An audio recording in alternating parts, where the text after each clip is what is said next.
the beginning of this final homestand was any indication, your Rangers will be in the thick of the wild card race through the final 6 games. Yesterday's thumping of the Astros was a complete team effort and hopefully has set the tone for the sprint to the finish. HOU Darvish gets the start against a team he's had plenty of success against, and the Rangers need another strong start. The Rangers and the Houston Astros go at it again next.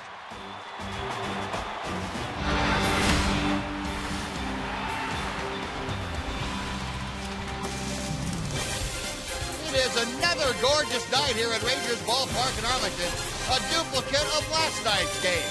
And the Rangers hope the offense duplicates the performance and that HOU Darvish does the same against the Astros that Derek Holland did last night. It's game 2, the Rangers and the Houston Astros. Welcome in, everyone, along with Tom Green, Steve Busby. Glad you can join us on this evening of Ranger baseball. And we have the Astros and Rangers coming up for you.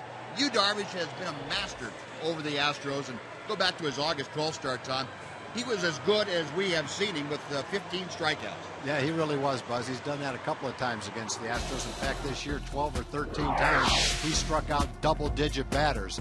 The Astros have borne the brunt of it, though. On August 12th, he pitched 8 innings, only gave up 1 hit and 1 run, and struck out 15. Now, he's got a pretty tough act to follow. Yesterday, Derek Holland shut the Astros out. I don't know if Darvish is going to shut the Astros out, but he needs to pitch a good game today. Rangers need to win a ball game. Well, he's got the blueprint for a shutout if he can do exactly what Derek did last night. And the Rangers have a blueprint for a dozen or so runs. Led by Alex Rios, a cycle last night. Interesting to see what the big guy has in store for us tonight. We'll have the starting lineup from the first pick for you coming up right after this on Fox Sports Southwest. By the Built Ford Tough sales event at your Texas Ford dealer. Ford is the best in Texas. By AT&T Ubers TV. Check availability at 1-800-PICK-ATT. Rethink possible. By Progressive. Visit Progressive.com today. And by Captain Phillips in theaters October the 11th. The Rangers have taken the field on a beautiful evening here in North Texas. HOU Darvish to the hill, and before we get underway, let's head down to the field. Emily Jones is waiting for us. Em? Well, Buzz, as you well know, a lot of good vibes after last night's 12-0 win over the Astros, but momentum, as you well know, is not easily quantified. So I asked Ian Kinsler to help me put a value on momentum. It's actually very important in this game. I think the bigger the game, the more important momentum is. I think, whenever you're able to capture the lead at any point in the game, I think that it definitely gives momentum to your team, and you want to keep that basically through the end of the game. So, it's important to get the first amount of momentum, I guess you can say, or the first strike, and try to maintain it as long as you can. Ian Kinsler with tonight's Geico quote of the game, and I found it interesting that Ian was only talking about momentum within a game. I asked him if there was anything to momentum carrying over from game to game, and he said, absolutely not. Not in my opinion. In my opinion, not anywhere in this clubhouse. Each day is a new day, and each game is a new game, guys. All right, Em, thank you. Well, I would put a little caveat to that. You're much more inclined to come to the ballpark happy if you played well the night before and won, than if you've gotten beaten pretty badly. Now we'll take a look at the Astros lineup tonight. We'll face HOU Darvish. Jonathan Villar leads off. He is the shortstop. Jose Altuve is next, followed by Mark Krause. Matt Dominguez bats cleanup. He's at third. The DH is Chris Carter. Trevor Crowe is in right field tonight. Brett Wallace at first. Carlos Corporan again catching. And Brandon Barnes bats ninth and plays center field. And we'll take a look at the progressive scouting report for HOU Darvish. 13-9 on the season. His ERA is .281. That's the 4th best ERA in the league. 198 opponent's batting average. That leads the American League. 4 starts against Houston this year. 3-1 with a .273 ERA. And the first ball swinging. That is Villar, who grounds sharply. Nice play by Elvis Andrus. So 1 pitch for Darvish and 1 out. Villar grounding out to his counterpart. It'll bring up Jose Altuve. We'll take a look at the rest of the Ranger defense behind Darvish tonight. Jetri, Martin, and Rios left, center, and right. Moreland at first. Kinsler and Andrews up the middle. Beltre at third. Giovanni Soto is catching HOU Darvish. here tonight. The umpiring crew, Paul Emmel calling the balls and strikes. Chris Conroy at first, Gary Darling, the crew chief, at second. And over at third is Jerry Meals. Jose Altuve taking ball one, ahead of the count now. 0 for 12 in his career against Yu Darvish. Altuve, you can see, having another solid year at 283. Ground ball wide of third. That's into left field. A base hit. Altuve, who had a base hit in his first at bat last night off Derek Holland, does the same thing here tonight against Darvish. So 1 on, 1 out. And Mark Krause coming up. So whatever suspense fans might have felt about Yu Darvish taking no hitters late into ball games, that's gone. Shutout's not gone though. That's the big thing. Well, Altuve has been swinging a pretty hot bat in the month of September. He got a pretty good first pitch to hit. If you're going up there looking for the first fastball to hit, that was a pretty good one to hit.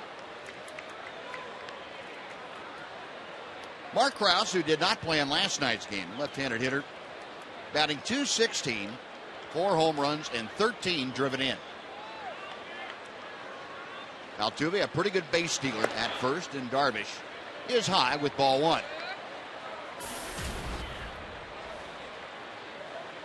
Krause, as you can see, 6 at-bats against Darvish, and he's fared pretty well. 2 for 6. Altuve, a modest lead at first as Darvish sets. And fires a cutter, it looked like, that came in the back door to even the count. Stolen base leaders see Altuve at 5th in the American League, behind Elvis, who has a career high 40, Alex Rios a career high 39 for the Rangers.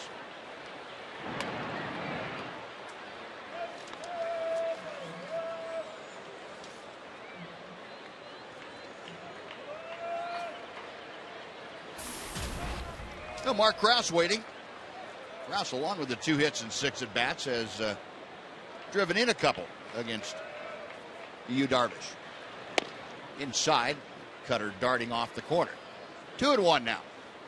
We saw Krause, one of the Astros that has really been swinging the bat well. Astros coming off a series that saw them really scuffle against Cleveland. They lost 4 straight there. They have lost 10 in a row.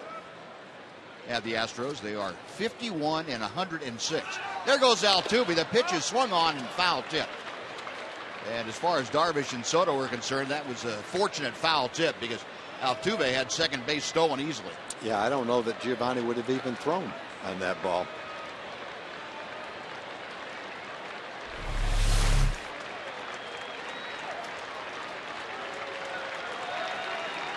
Wouldn't have made much sense to throw. Well, probably would have, though. Well, the count is 2-2 now. Out of play to the left. Oh, he popped that fastball at 95. Didn't see many in Tampa in the mid-90s. It was command, though, that really bothered him in Tampa Bay. Yeah. He walked 6 batters in 5 innings, just really struggled with his command. Somehow he got through 5 innings with the help of a couple caught stealings by Giovanni in the second inning, a couple of double plays. But he actually has probably pitched better in 10 or 12 of his losses than he did in that particular win. Check swing on the breaking ball, and the count is now full. Well, with 1 out, we would imagine that Altuve will be off and moving. Krause to be followed by Matt Dominguez, the third baseman. Yeah, that was Yu Darvish. That may have been the worst game we have seen him pitch from the standpoint, this year anyway, the standpoint of commanding the strike zone. Yeah. Never had command. You don't expect to win a game walking 6 guys against Tampa Bay with their pitching in 5 innings. Altuve on the move. The pitch is inside, ball 4. So a single and a walk, 2 aboard for Matt Dominguez. Pretty good job by Krause of laying off a 3-2 breaking ball, which has become a staple for Yu Darvish. And it may be that scouting report on Darvish has gotten around the league a bit. Yeah, I think it probably has, Buzz. You know, every team has advanced scouts. The other thing is Houston is seeing him for the 5th time this year. So the hitters that have played in those games have seen quite a bit of him. They have a pretty good idea what he likes to do. If he executes his pitches, it won't matter. Right. That's the bottom line. And Dominguez takes the first pitch high for ball one. And Matt Dominguez, remember a ball game down in Houston and had a couple of home runs off Darvish. And Dominguez swinging the bat well of late. You see a 350 average over the last 5 ball games. That's outside. 2 balls and no strikes now. Dominguez had a game in Houston where he had a couple home runs against Darvish, so he's definitely seen Darvish and had some success against him, at least in that particular game he did. 2-0 pitch is low. It's 3 balls and no strikes. Dominguez eyeballing that, and Darvish, who got the first out on 1 pitch, has now thrown an additional 12 pitches and has not gotten another out. His runners at first and second. 3-0 the count to Dominguez. Now 3-1.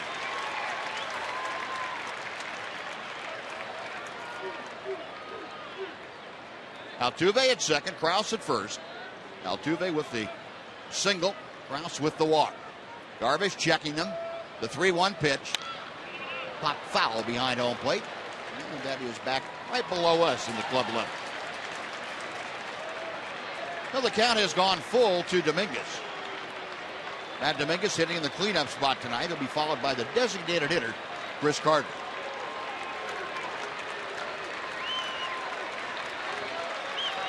A large crowd out here on HOU Darvish bobblehead night. Payoff pitch on the way. Outside ball 4, and that loads him up for Carter.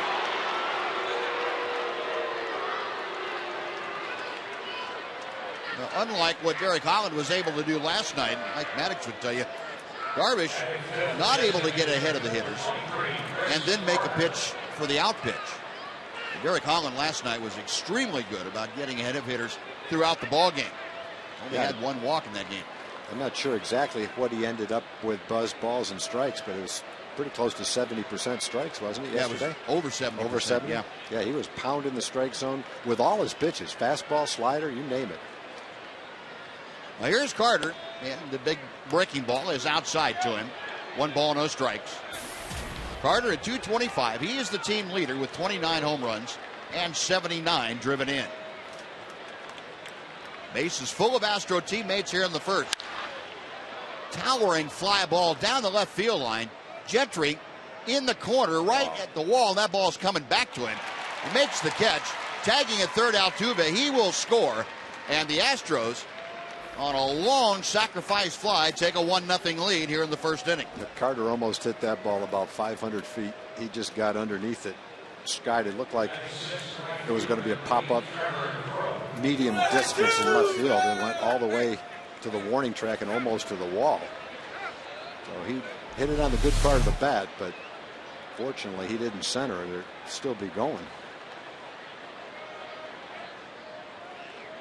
A tremendously strong man. You got a pretty good idea of it there. A very short stroke, and he's, I guess, bemoaning the fact that he didn't get a little less air underneath it.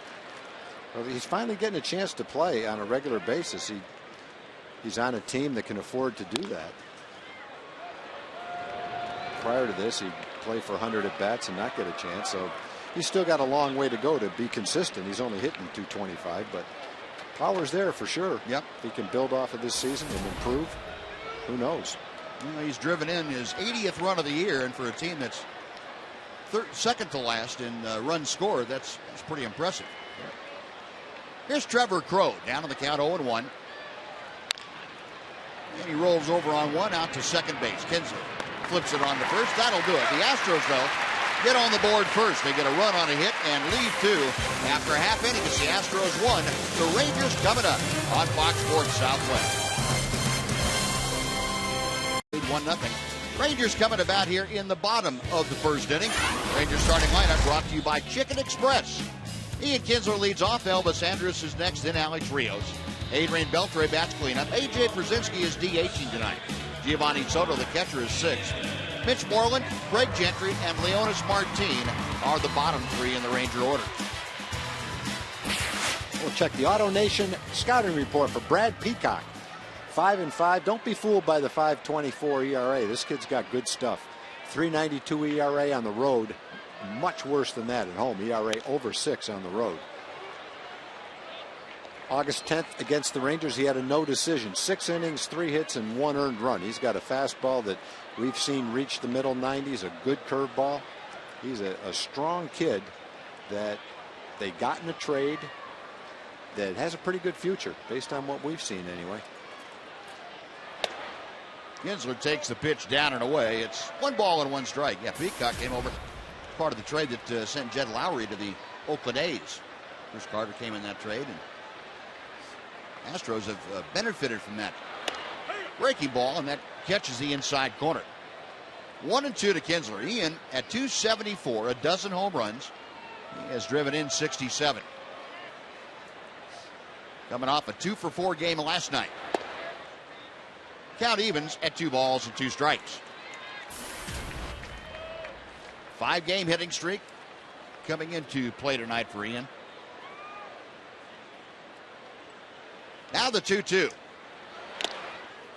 Swung on, foul, tipped into the glove of Corcoran, who hangs on, and Kinsler is down on strikes, 1 away. We'll take a look at the Astros defense behind Brad Peacock tonight. Mark Krause in left field, Barnes in center, Crow is in right.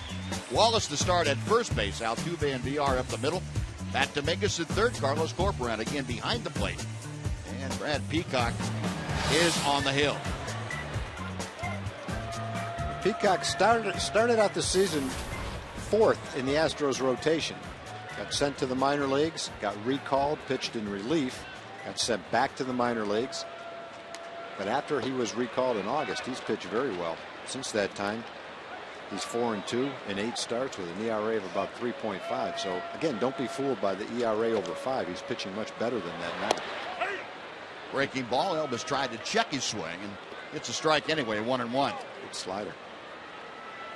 Now Peacock with a good slider and also a very good curveball that he will feature more often than not to left-handed hitters.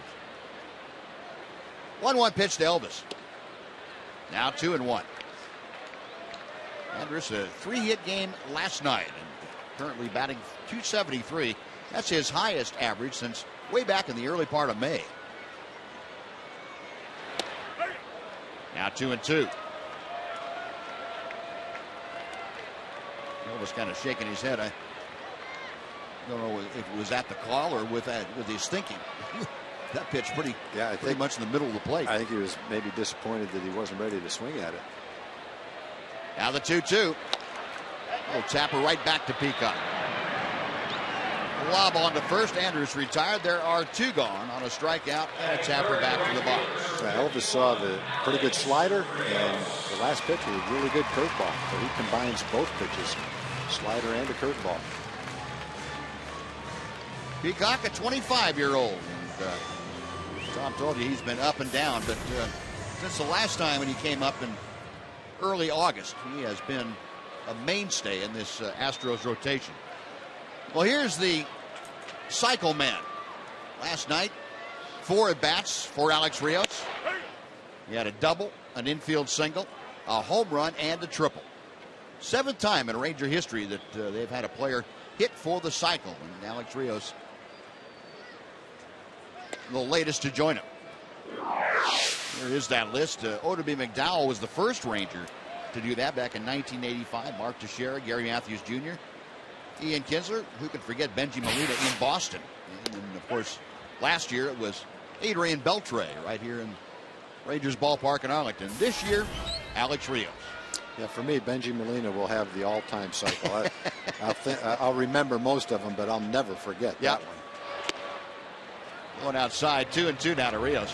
Especially the triple, the one that got in the cycle. The last one. Yeah. Yeah, that's one of the, I don't know, top how many, but one of the best days at the ballpark I can remember watching that. Rios lines one to right field, but Crow, backing up a couple of steps, makes the grab, and the Rangers are sent down in order in the first inning by Brad Peacock. On to the second we go. Astros 1, Rangers nothing. Fox Sports Southwest. Girls night out right here for you guys from Fort Worth enjoying the game, looking for another Rangers win. A community corner this evening. We're talking about the United Way. You know, United Way is all about changing lives in our community, and there will be a United Way Day on October 1st, and you can help. To find out more information, log on to UnitedWayTarrant.org or UnitedWayDallas.org. Leave the old ball and chain at home? Absolutely. All right, Bud. All right, Noxie. Careful out there now. Don't want to get anybody in trouble. Red Wallace leading off the bottom third of the Astros order to face HOU Darvish here in the second. Wallace a rip and a miss, and Darvish ahead of the count now at 1-2. Wallace 222 over the season, 13 home runs, 34 RBI, and 2 out of 10 in his career against HOU Darvish. Wallace asking for a little more time to get ready as Darvish was chomping at the bit to get going. Now the 1-2 pitch. There's that big slow hook.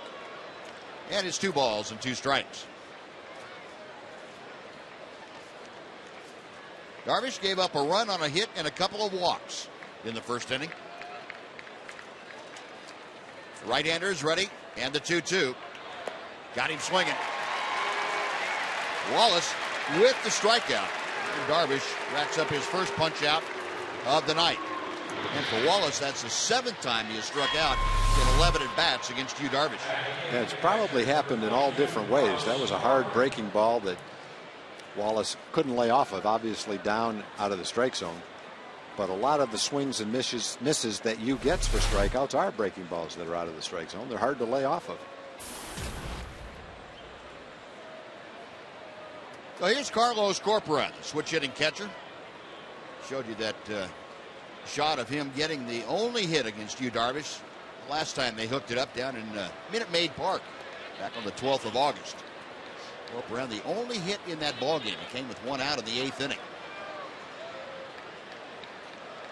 Darvish would end up going into the 9th. Couldn't quite finish the ballgame. It ended up allowing only the 1 hit and 1 run. 1-0 pitch. A ball and a strike.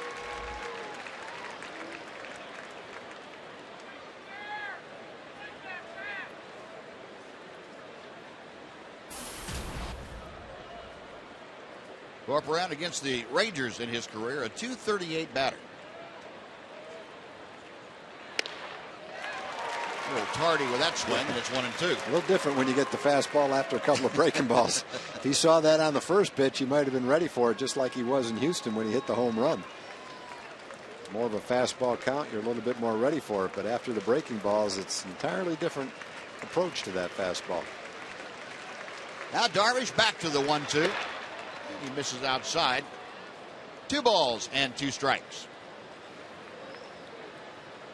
Darvish last time out, despite not pitching at his best, was still able to snap a long losing streak for himself. 4 consecutive losing outings.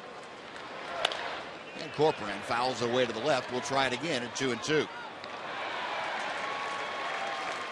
Darvish with the 5 innings down in Tampa. Gave up just 2 runs, but 6 walks and 5 strikeouts, or 5 hits. He was in trouble most of the night, as Tom told you. A couple of caught stealings in 1 inning, and then a couple of double plays helped him out. Corcoran rounds out to second base as Kinsler fires on to first. That is out number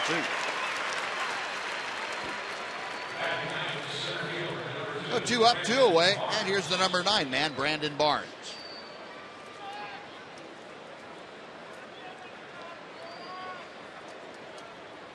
Just like Derek Holland last night, HOU Darvish will go over 200 innings this season for the first time. Derek did it last night. Did it in style last night. Derek will have another start. A chance to have 215 innings or so. Pitch fouled off to the right. Yeah, as a matter of fact, HOU Darvish with that last out just went over 200. 200 and 1/3 right now. And he got close last year, too, and that's the consistency of what the Rangers had hoped for when they signed him out of Japan. guy that can come over, eat up innings, and win a lot of ball games for you. 0-1 pitch. And Barnes, like Corcoran, a little late with the swing on the fastball. 0-2 the count. Brandon Barnes struggling of late. As you can see, 0 for his last 9 trips to the plate. 1-2 now.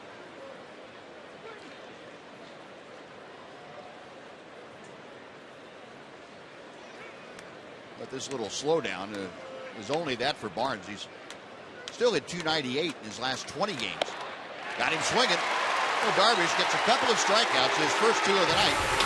Astros down to order. We played an inning and a half as the Astros won, the Rangers nothing.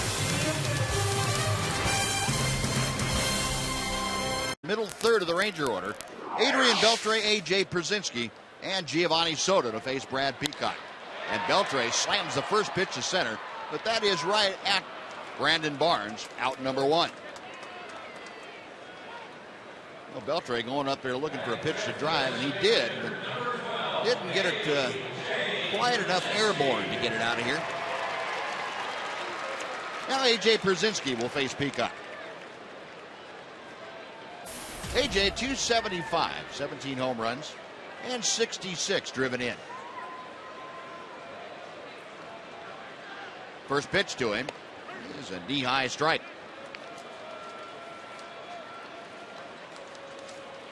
A.J. getting the partial night off tonight. Ron Washington electing to go with Giovanni Soto, who has now caught the last 4 Darvish outings. And in 3 of those, Przinsky has been the DH. 0-2 the count.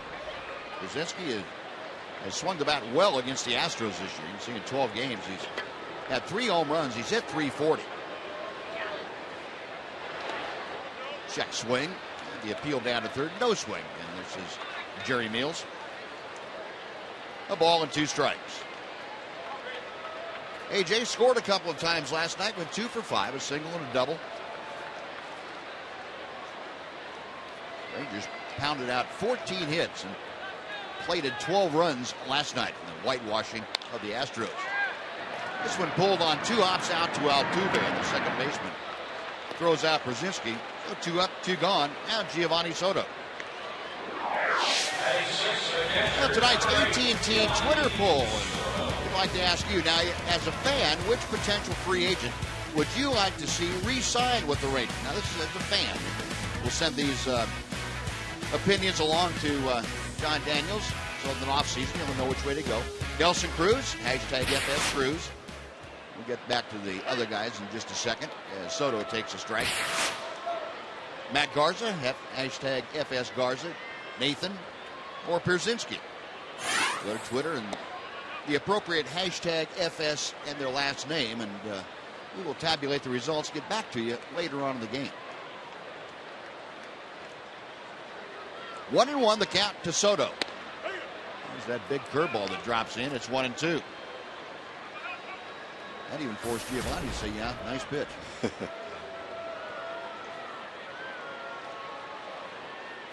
Peacock to the wind. He missed outside, and their big breaking ball. It is 2-2. Soto in his last 9 ball games, 375, a couple of home runs. He has really been swinging the bat well. It seems like every game that he's played, he's hit a couple of balls right on the nose. Like that one. That's going to fall in for a base hit to left field. Well, maybe even better than that one. But that wasn't quite on the nose, but it's a base hit. That was placed well. That might have got him on the cheek instead of the nose. But it is the first Ranger hit, the first Ranger base runner with 2 outs here in the second. And it'll bring up Mitch Moreland. He's kind of down and away. Giovanni hit a little bit off the end of the bat. But nevertheless, it's a line drive over short for a base hit.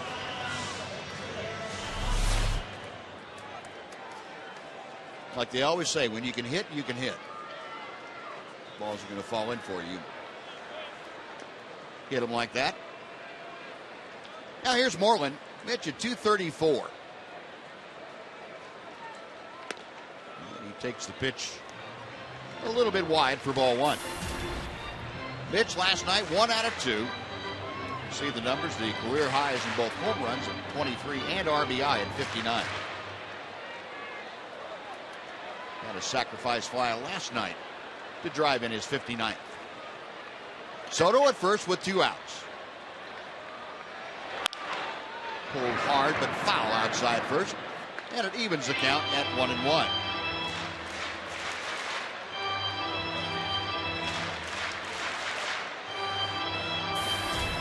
When Mitch came back, as you look at the latest numbers, 1 out of 14, but when Mitch came back off the disabled list, he was hitting .288 at the time, and since then, 82 ball games, that average has dropped all the way down to its current .234 level.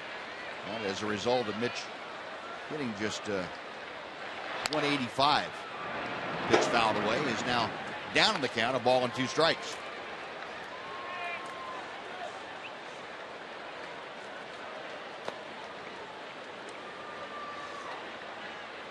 Moreland back in, going to cover in that hole up at the back end of the batter's box.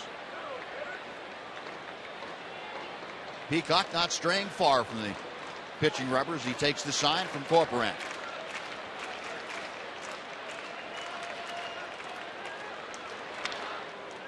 Tried to get the fastball in and did a pretty good job of it. Mitch fouling it back.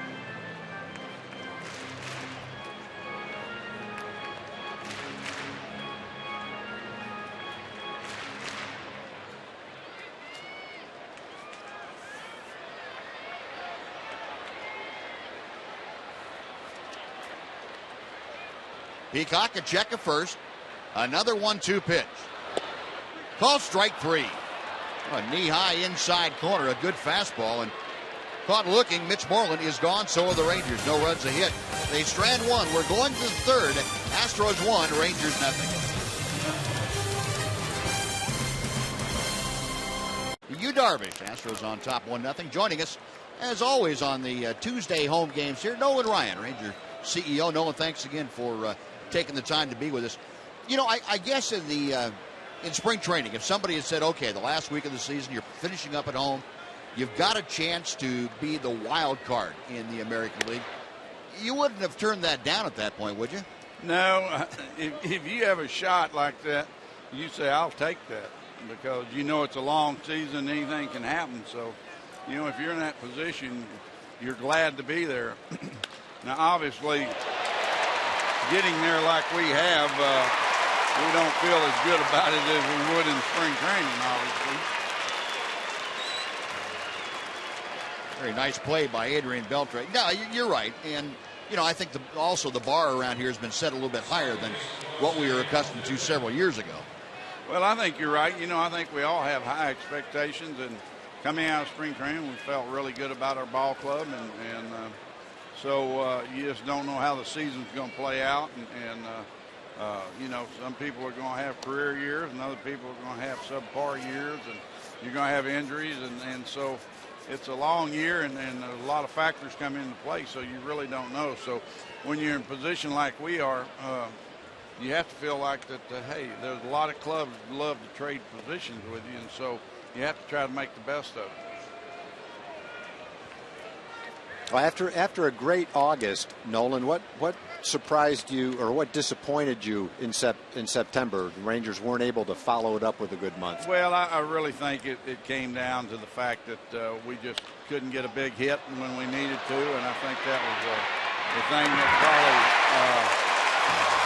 hurt us the most in September, is that offensively as a club, we just had a shutdown that you know, we'd get maybe a guy or two in scoring position, but we couldn't advance them, and it ran throughout the ball club. And so normally with our ball club in the past, if somebody went into a little bit of a tailspin, somebody else would step up and kind of pick up the slack, and right. That just hadn't happened this year. But it's also, we have a little different type of ball club, the fact that in the past we've had some guys that can hit the ball out of the ballpark and change the flow of a game, and that just hadn't happened here in September.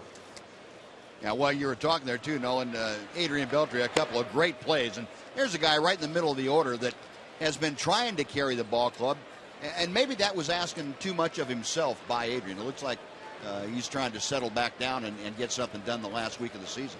Well, I really think what happened, Adrian was having such a great year and had such a big impact on the success of the ball club. And when we started dropping off offensively, I think he tried to start doing more and trying to pick up the load, and it just, I think it worked against him. And I think we all are accustomed to seeing that, where when guys start trying to get out of their comfort level and try to start doing more, then I think it really puts them in a tough situation. 2-1 is the count to Mark Krause. And now 2-2. Well, that kind of feeling, though, Nolan, that's pretty normal, isn't it, for a guy that's in Adrian's position? Even though he's got all the experience in the world, it's still a guy that expects a lot out of himself, will try and do more sometimes than he's capable. It's a natural tendency, and I think you see it in veteran players because they know how important it is this time of year and the position the ball club's in. And so I just think it's a natural tendency to do that. Now, we'll see pitchers do that too. They'll go out and get out of their comfort zone and try to do more than they normally do, and they'll get out of sync. So, I just think it's a natural tendency with competitive people. We're just getting a look at that replay. Ian Kinsler almost got his head taken off by that tough hop coming up off his wrist. I hope it hit the heel of his glove and not his arm. It hit the tape on his left wrist. He's got some black tape up above his glove, and the ball took a kind of hop and missed his glove, unfortunately. Looks like he's okay, though. Yeah, it's going to be ruled an error. I'm not sure that that's a pretty rough error right there. Not sure our official scorers ever tried to catch a ball like that. No, I don't think so either. I don't think he understands bad hops. No, 1 on, 2 out. And Matt Dominguez, who walked his first time up, is at the plate. Fouled back. Oh, no, I know you were watching, too, the last time that Yu Darvish towed the hill down in Tampa Bay. And probably Tom and I were talking about it anyway, probably the worst that we've seen him throw. He got results, but is that one of the instances you're talking about where a guy tries to do a little more than he's capable? Well, I don't know if that happened with you, because that night, he was out of sync, and he didn't have the feel or command for his pitches, but he battled, and that's the thing that you like about somebody that's competitive like that. Even though they're out of their rhythm and stuff, they find a way to keep you in the game, and they battle for you and give you an opportunity to win a ball game. Darvish with the 0-2 pitch. And that's popped up. Should do it. Elvis coming down and make the catch. That will do it. No hits, an error, and 1 left. Nolan, thanks very much for joining us. Hope we get a chance to talk to you maybe next Tuesday. Well, that'd be great with me, guys. I look forward to it. All right. Bye. 1-0 Astros. We head to the bottom of the third. Brought to you by the Built Ford Tough Sales Event and by Jack in the Box.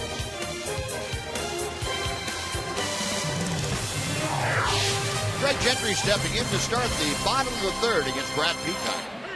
And the right-hander deals a strike on the outside corner with that slider. Gentry at 265, a couple of home runs, 19 driven in. And he has been hotter than August in North Texas. Swing and a miss, 0-2 the count. Gentry 8 for his last 16 times to the plate. There are those numbers. An RBI, a triple. That covers 4 games. He had a 3-hit game and a 4-hit game in there. Swing and a miss on the slow curveball. Corcoran will toss on down to first. Gentry retired as Peacock gets his 3rd strikeout of the night.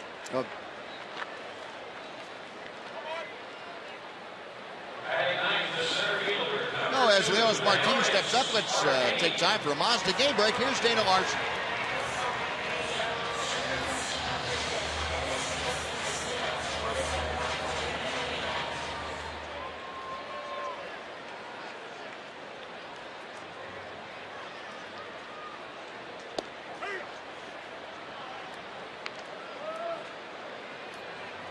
All right, Dana, thank you. The other game, certainly Dana and the crew will keep an eye on that Cleveland White Sox game.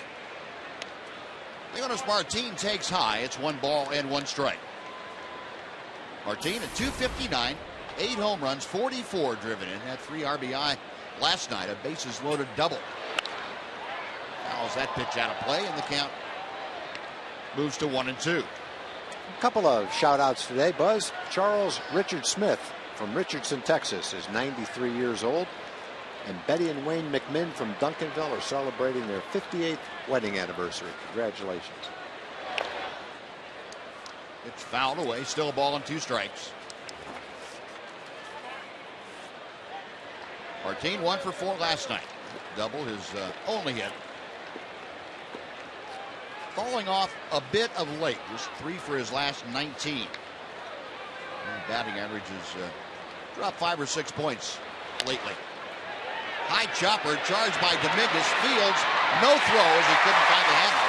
And Leonis Martin with about a 65-foot single. He is aboard. Yeah, his only chance Dominguez had was if he could get to that ball before it hit the ground. Once it hit the ground, it was all over. If he caught it in the air, then he might have had a shot at Leonis.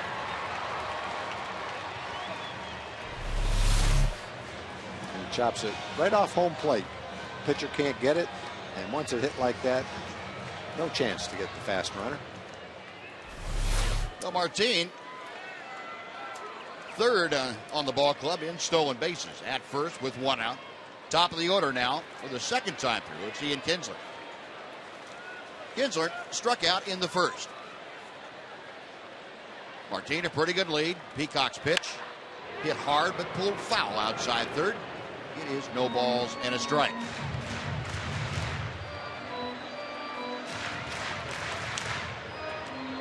Leonis at first, 33 stolen bases. He's been caught 9 times. The Rangers still second in the American League to Kansas City, a team stolen base-wise, 136 for the Rangers. Martin stepping off that lead at first. Kinsler a line drive to right field. Moving to his right, though, Crow. And looked like he might have lost that ball temporarily in the lights as it was coming down. But able to stay with it, make the grab for the second out. That ball was really hit well, too. Going the other way, right center field, hit it right on the button. Unfortunately, right at the right fielder.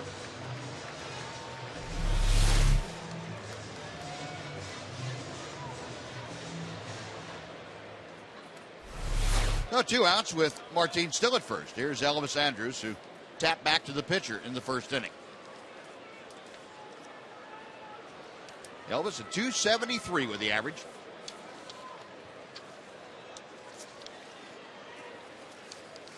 Peacock, a long look in. Now the right-hander sets.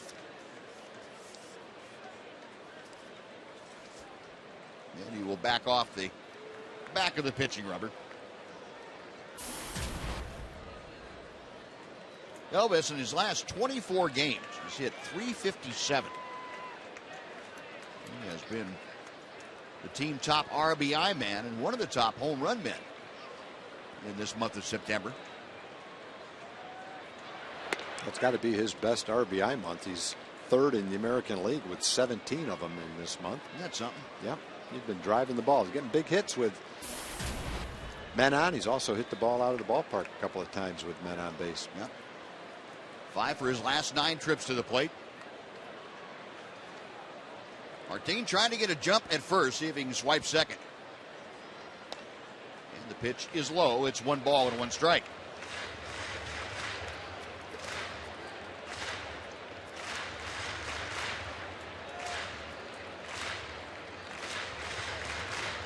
Well, Brad Peacock working to Elvis Andrus. 1 on and 2 out here in the third inning. Astros on top 1-0. As Peacock is ready, Martin leaning towards second. And as Peacock stepped off, Martin had that little false move to second base. It looked like he was trying to get the jump that time.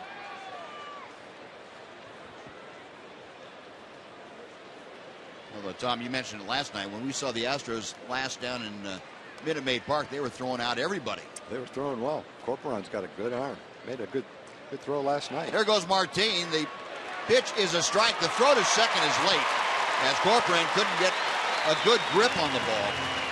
And Leonis Martin with his 34th stolen base of the year. It's hard to tell if Corcoran grabbed that ball and threw it, but if he made the same throw, he might have had a shot. It was a strong throw. He just couldn't get rid of it. It took too long. Couldn't get it out of his glove, and then he couldn't get it out of his hand. When he finally threw it, he threw a strike to second. Well, the count is 1-2 to Elvis. Martin now at second base. And Corcoran going to go out and have a chat with Peacock.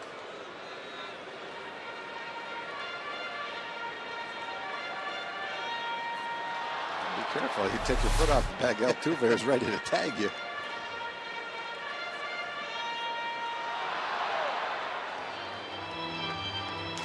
A little conference on the mound. Now that's taken care of. 1-2 the count. Peacock and Carlos Corcoran going over things, as was the shortstop Jonathan Villar.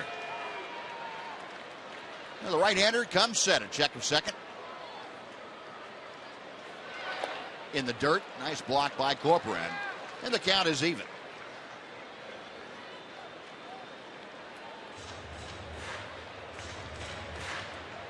Peacock got 44 pitches and so far 31 strikes, 13 balls. Has been around the strike zone all evening long. See, dealing with a guy though, it's been pretty hot in these situations. Elvis, a 375 hitter with runners in scoring position.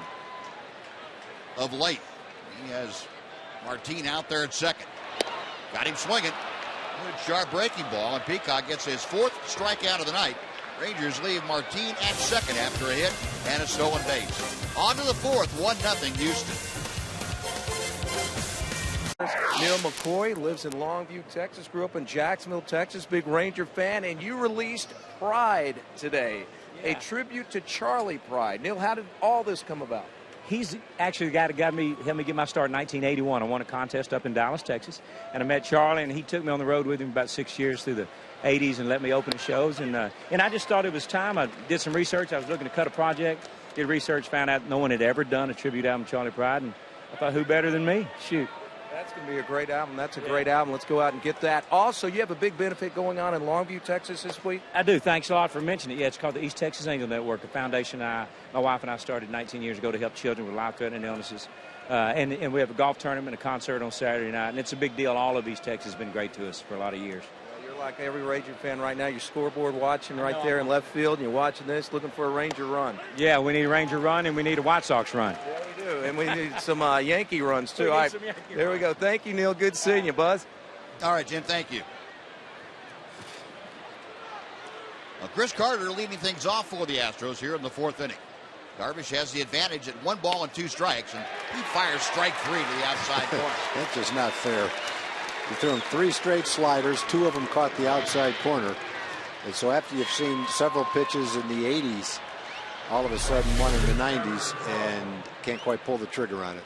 Right on the outside part of the plate. Pretty nice pitching right there. Well, 3 strikeouts now for HOU Darvish. 1 away here in the 4th, and Trevor Crowe will come up. Yeah, Darvish is going to have to be at his best today because Peacock is throwing an excellent game so far for Houston. He's got good assortment of breaking pitches, slider and a curveball. Handcuffing the Rangers so far. Yeah, and the reports that you gave, Tom, about Peacock throwing well at AAA and then since he came back, very accurate. Yeah. He has really looked good. He sure has. Crowe, a ground ball to second his first time up there, and takes the pitch high from Darvish. It is 2 balls and no strikes. Before I forget about it, the ground ball that Mark Krause hit in the 3rd inning that was originally ruled an error on Ian Kinsler came up and got him on the wrist. That has been changed to a base hit. I think that's a good call. Yeah. You know, it was a play that you can make, but it was an extremely hard hit ball that took that little hop right at the end and made it a very difficult play. So no error for Kinsler, and add a hit to the total for the Astros. They now have 2, but they are leading 1-0. Run in the 1st inning against HOU Darvish. Pitch is low. It's 3 balls and a strike to Crowe. Now Darvish walked a couple, but they came back to back in the 1st inning. in danger of walking Crow here. Brett Wallace, the first baseman, will follow.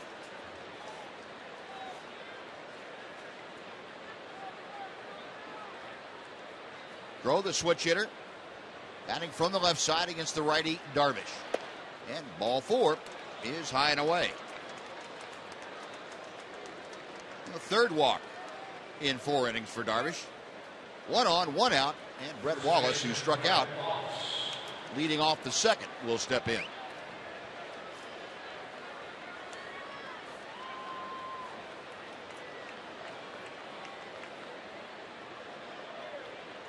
Wallace taking his time getting to the batter's box. One of those guys that does a lot of fidgeting and asks the umpire to hold up things a little bit. Not quite the human rain delay, but close. Here's a rip and a miss. There's 0-1.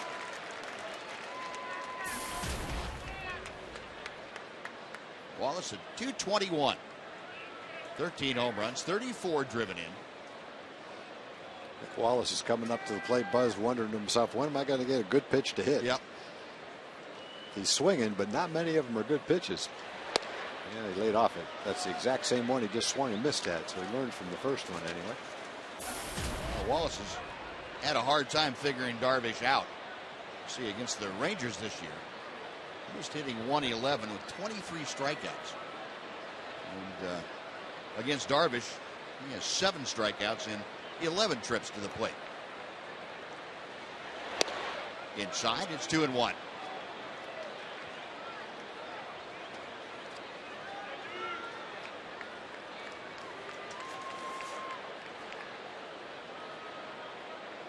Wallace didn't play in last night's game, and with the strikeout in the second is now 0 for his last 8 trips to the plate. Old Porter's club trying to snap a 10-game losing streak.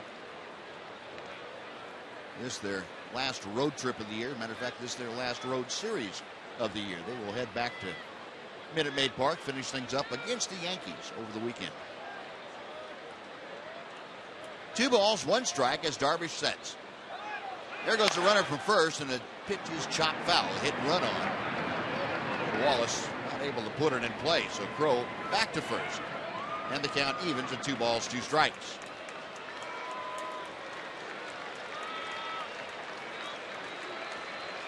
Crow taking a look across the diamond at Dave Tremblay, the third base coach. Dave Clark, the first base coach, helping him out with some verbal signs.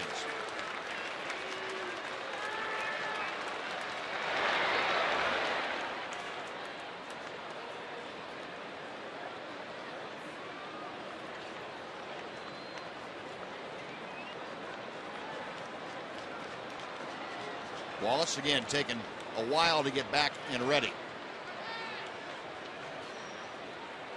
Target set inside. There goes the runner again. The throw to second is high. And in with a stolen base is Crow, but the strikeout of Wallace makes the second out of the inning. Crow now in scoring position with 2 outs for Carlos Corporan. The throw is a little bit more difficult with a left-hand hitter up there. You might not be able to make the exact motion that you want to make. Giovanni has to come kind of straight over the top to make this throw. And the ball sails on him a little bit high, but Crow runs pretty well, got a pretty good jump. Would have had to been a perfect throw to have a chance to get him. He's been throwing great. He's throwing out over 30% of the runners before that last stolen base. Now he's going to throw to second, trying to get back in behind Crow, and it's a little bit low and dug out nicely by Andrews. You know, Giovanni's bound and determined he's going to get him somehow at second base. Not a bad idea. There's a little bit of daylight between him and second base. 1 ball, no strikes. The count to Corporan.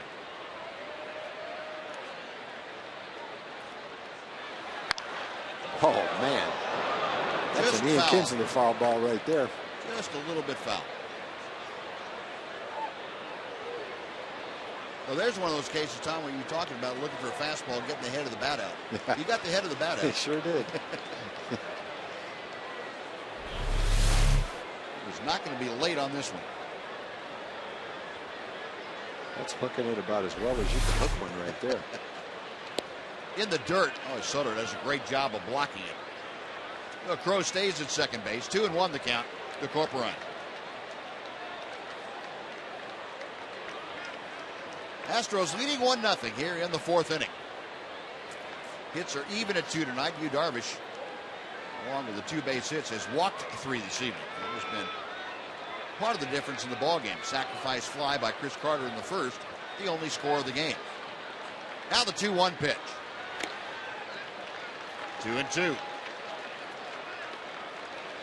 Corcoran expanding the strike zone a bit.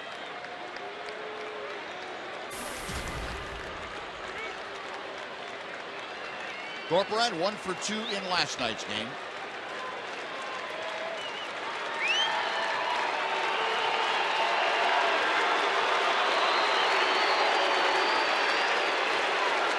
Crowd getting behind Darvish. The pitch on the way. And Corcoran just able to stay alive as he got the breaking ball.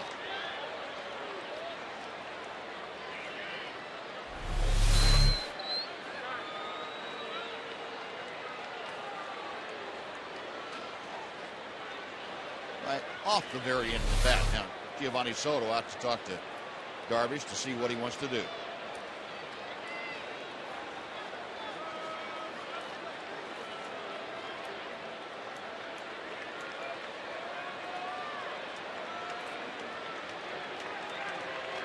Now, Darvish ready to go to work.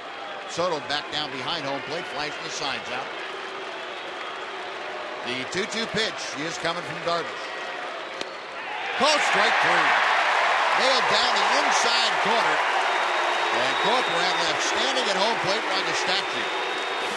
1 man left on the walk after 3.5. Astros 1, Rangers nothing. Of the fourth, we talked about HOU Darvish and his stressful innings over the last few outings. Ron Washington says it is something that he is still getting used to.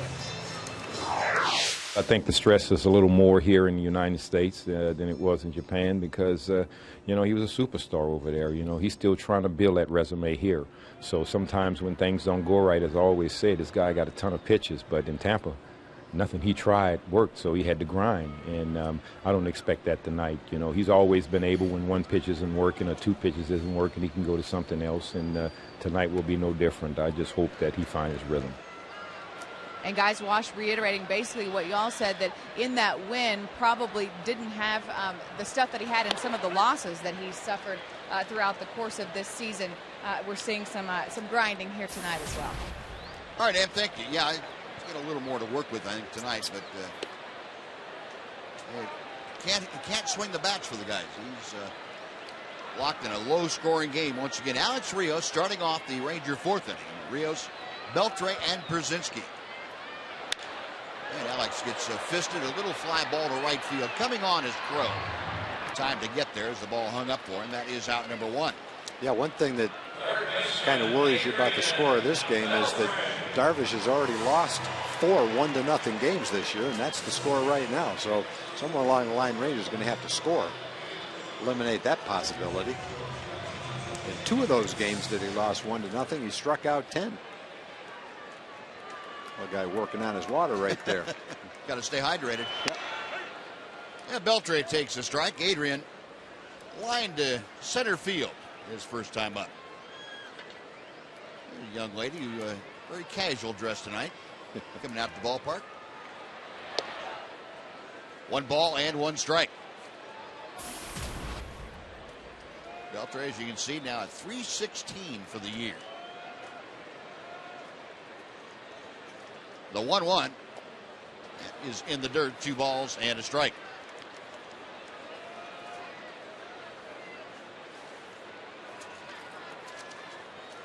Beltre with his 89th run driven in last night. He had a sacrifice fly. Tough night, though, for Beltre. He's 0 for 3 with 3 strikeouts. Rip and a miss here. It's 2-2. Yeah, Peacock has good stuff. It looks like he's got the kind of fastball. It's 92, 93 that gets in on the hitters quick. Maybe they don't pick it up really well. And then he's got the 2 breaking balls that are very good. Pitch all the way to the backstop, and it fills the count. So Beltre trying to get aboard with 1 out. He'll be followed by the DH tonight, A.J. Brzezinski. Well, Peacock was drafted and came up with the Washington team. then went to the A's in a trade, and then the trade that you mentioned, Buzz, came over here from the A's. He was in the trade for Gio Gonzalez when Gio Gonzalez went from the A's to Washington. They got a number of good players. Tommy Malone, Derek Norris, their catcher. Peacock, who would have been one more good young pitcher, and they had so many of them, they felt like they could afford to trade him.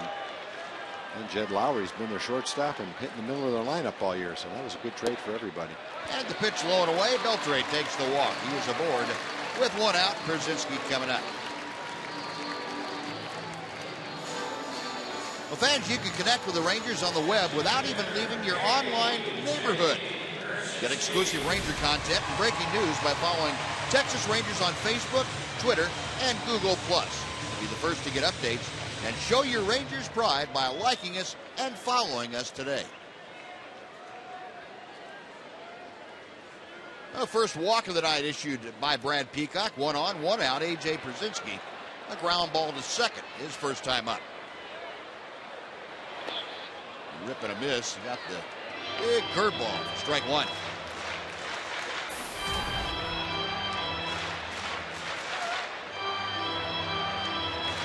The numbers for A.J. having another very solid offensive year. 17 home runs. That's third most in his career for a single season. 0-1.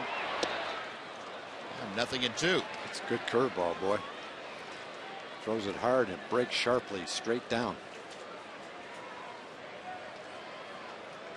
From a hitter's perspective, when you've got that breaking ball that's in the 70s, then you can throw a hard slider that doesn't go down as much, goes more across in the mid 80s, along with a 92, 3-mile-an-hour fastball. It's a pretty good complement of pitches. There's that curveball again, so not afraid to throw 3 in a row. You got that in a good spot to Brzezinski from a pitcher standpoint. And A.J. able to lay off it. It's 1 ball and 2 strikes.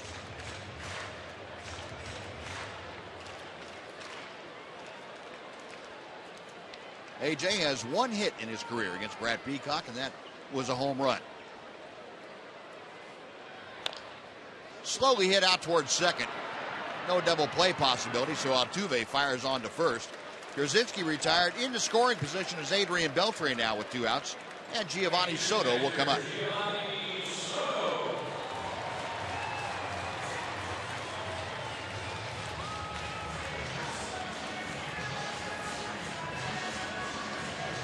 Soto and a single to left field with 2 outs in the second inning. And another similar result here would probably get the Rangers even in this ball game. Astros leading 1-0. Hits are even in the game at 2.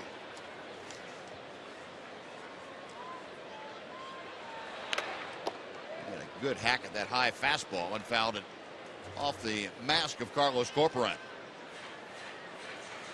0-1. Corporan, you remember, had to go on the concussion disabled list. He was hit by a foul tip, very much like that when the Rangers played the Astros back in August down in Houston. Spent almost a month on the disabled list. Corporan. Max Stassi, one of the backup catchers, just came off the disabled list from a concussion. Late swing and a miss. Good fastball. It's 0-2 to Soto.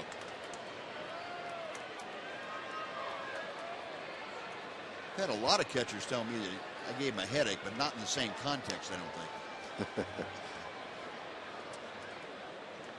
The masks have come a long way since we played, Buzz, for the catcher. I'm sure they're a lot safer, but if you take one off the mask in the right way, it doesn't matter. It's still going to cause you some problems. Now ball to the right side. That's through for a base hit. Beltre will score. The throw coming from Crow is not in time. Beltre able to score. Soto, a little roller through the right side, and the Rangers have tied it. It is 1-1. Well, it wasn't much, just a little ground ball inside the first base bag. First baseman was playing over.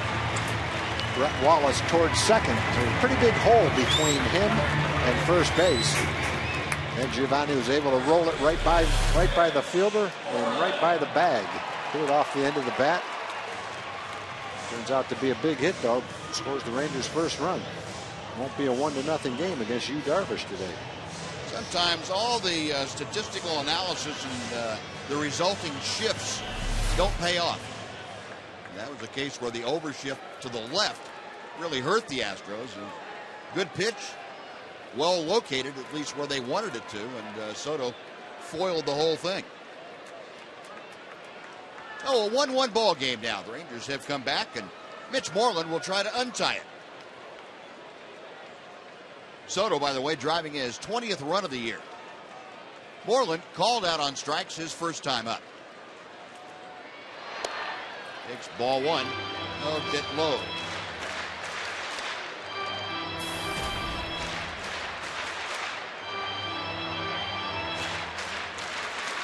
Astros again with Moreland up there have a pretty exaggerated shift on with the shortstop VR on the first base side of second. And out in shallow right field, HOU Altuve in the dirt. And the count moves to 2-0.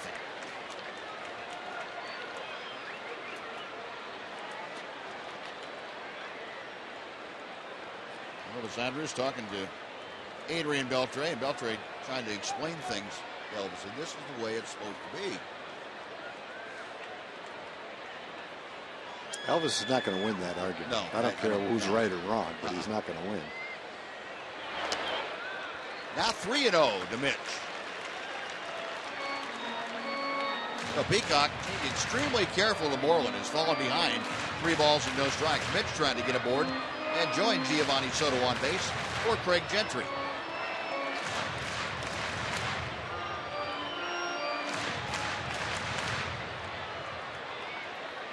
Wouldn't be surprised if Mitch had the green light here on 3-0. Got a good fastball to hit. Peacock is ready.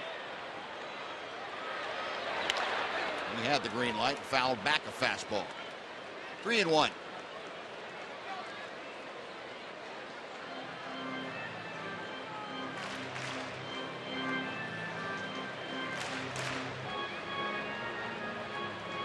Rangers a run on a walk and a hit in this inning.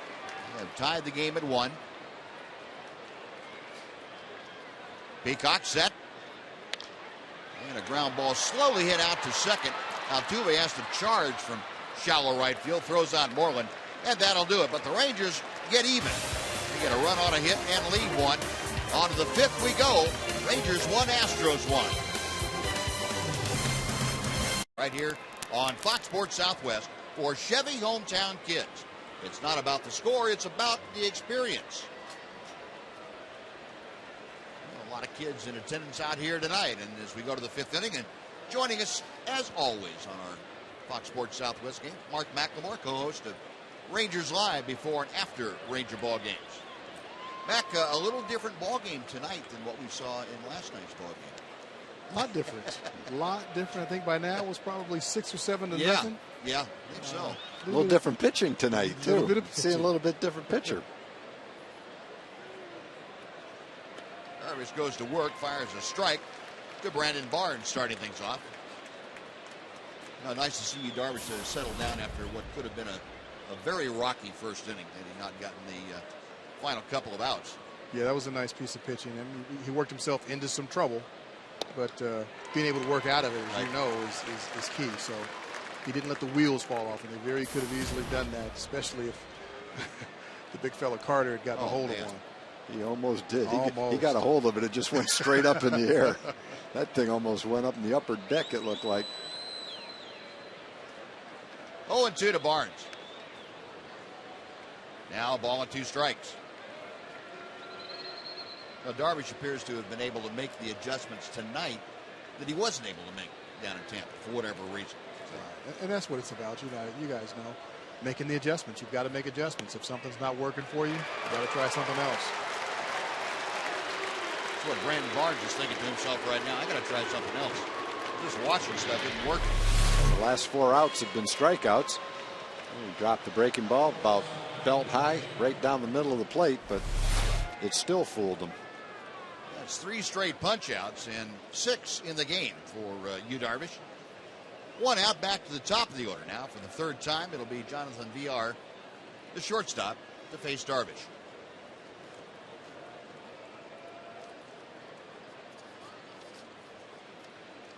Yard running up to bunt, drops the bat. He was going to deaden it. You know, I've heard of trying to drop the head of the bat on the ball, but I never. What was he doing? Like that. That's exactly what trying to deaden the ball. Deaden the ball, yeah. If you're not holding it in your hands and the ball hits the bat just in midair, then there's not a whole lot of force behind it to push it out there. I hadn't seen that in a long time. I'll tell you what, you got to be good to do that. You ever see anybody do it? Brett Butler used to do it Did a little bit, yeah. But Brett Butler's probably the best butter I've ever seen. Yeah. He was in. Beltre could be right there, probably 5 feet in, and he'd still drop it right there on the cut of the grass and beat it out. He could do all kinds of things. Pitch in the dirt. I don't think I recall anybody doing this. Although you're talking about good bunters.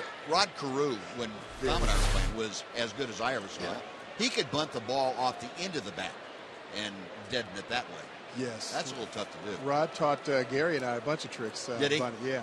Bunting with one hand. Yeah.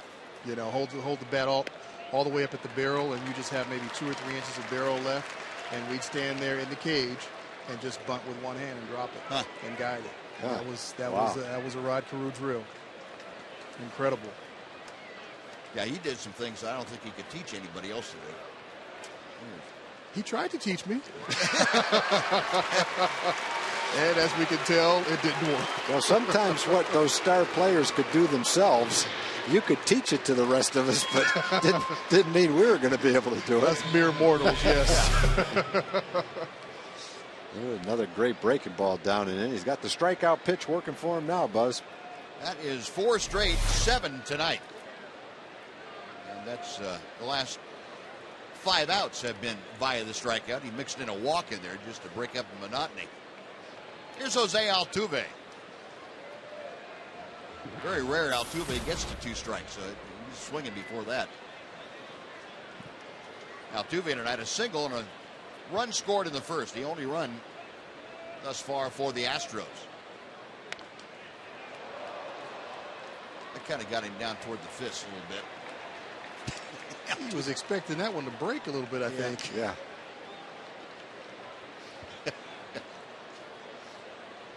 Didn't quite work out his way. He almost lost a couple of knuckles there. That's not good. 1-1. Pulls this one through the hole on the left side. Adrian Beltre thought about throwing his glove at it, but chose not to. And Altuve has his second hit. 3rd hit of the night off of HOU Darvish. Pretty good pitch Altuve just hit. We mentioned that in September he's been swinging the bat very well. It's a hard breaking ball down out of the strike zone. Still golfed it into left field for a base hit. Nice piece of hitting.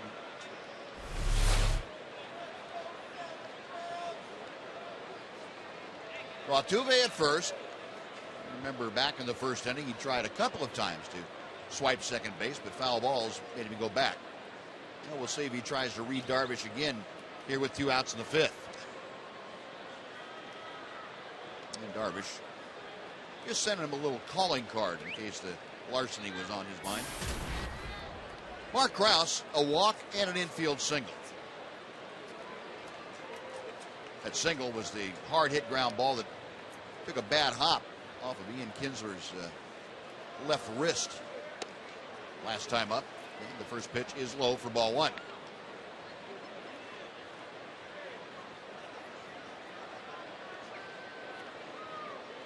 Krause checking with Dave Tremblay down at 3rd. See if Altuve might have the green light here with 2 outs.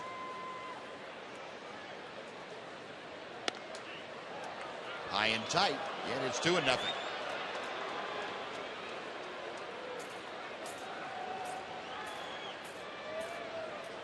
Darvish having a one-sided conversation out there. I hope it's one-sided. Yeah, if he starts getting answers, we got a problem. Yeah, when he started to say what to that question. Yeah. And ball 3 is inside. No, Krause, who has not been retired tonight, ahead of the count, 3-0. Matt Dominguez will follow if Krause extends this inning. Buzz, could this be a situation where Darvish is worried about Altuve over there at first base? I think so. 3-0 pitch. You know, and at some point, you realize you're doing it, and you get mad at yourself, and then you're even more out of the strike zone. You get mad at yourself for doing that. See if you can make the right adjustments and come back to get Mark Krause. Altuve with the lead, and the 3-1. Outside corner, 3-2. Now with 2 outs now, Altuve will be off and moving with the next pitch. More Porter looking rather stoic over there in the Astros dugout. Well, he's definitely got that manager stoic look down. He does. There goes Altuve. Payoff pitch to Krause. Got him swinging. Breaking ball, and Darvish gets his 8th strikeout of the night. Second straight inning he has struck out the side. 1 man left on a base hit. Halfway through the game, we are tied at 1. Each ball club as we head to the bottom of the 5th inning. Craig Gentry, Leonis Martin, and Ian Kinsler, the first 3 Rangers to do the swinging against Brad Peacock. Gentry, a strikeout his first time, but he faced the Astro right-hander. Peacock fires a strike at the knees.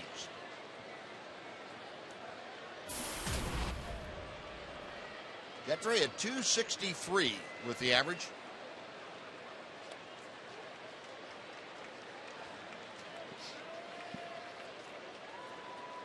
But Craig Gentry and Mac, Tom and I were talking about as hot as you can possibly be the last couple of weeks.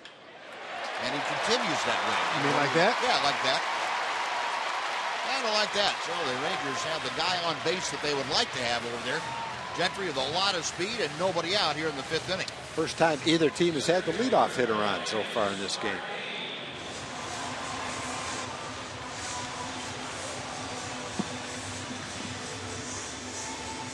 Now it'll be up to Leonis Martin now. We'll see if Gentry tries to get a jump or if maybe Leonis going to drop down a bunt. Nobody out. A 1-1 game here in the bottom of the 5th inning. Martin had an infield single. He chopped one right off the plate his last time up, and Gentry draws the immediate attention of Brad Peacock. This is the perfect time to get something going, either a straight steal or a hit and run, fake bunt and run, something. Something's going to happen. And Martin showing bunt, and he gets it down the first base side. Very well done as Peacock has only 1 play. That's on to Wallace. So the sacrifice goes 1-3 into scoring position is Craig Gentry for the top of the order. And right now, let's take time for a Mazda game break with Dana Larson. Dana?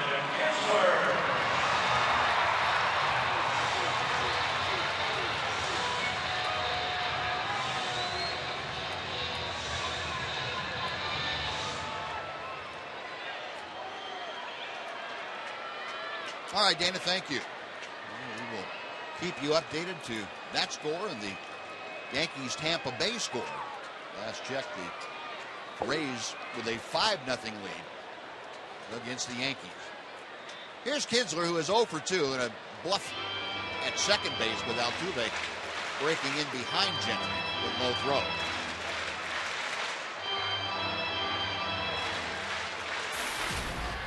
Kinsler, a strikeout in the first. He lined sharply to right field his last time up. Big hole on the right side of the infield. As Ian takes a breaking ball for strike 1. That's the slider from Peacock. Harder of the 2 breaking balls.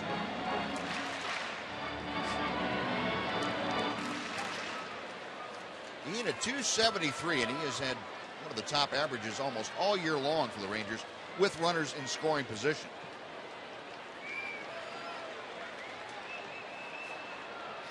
Peacock's pitch.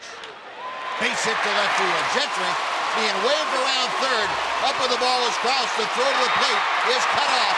Down to second goes Kinsler, and he's out.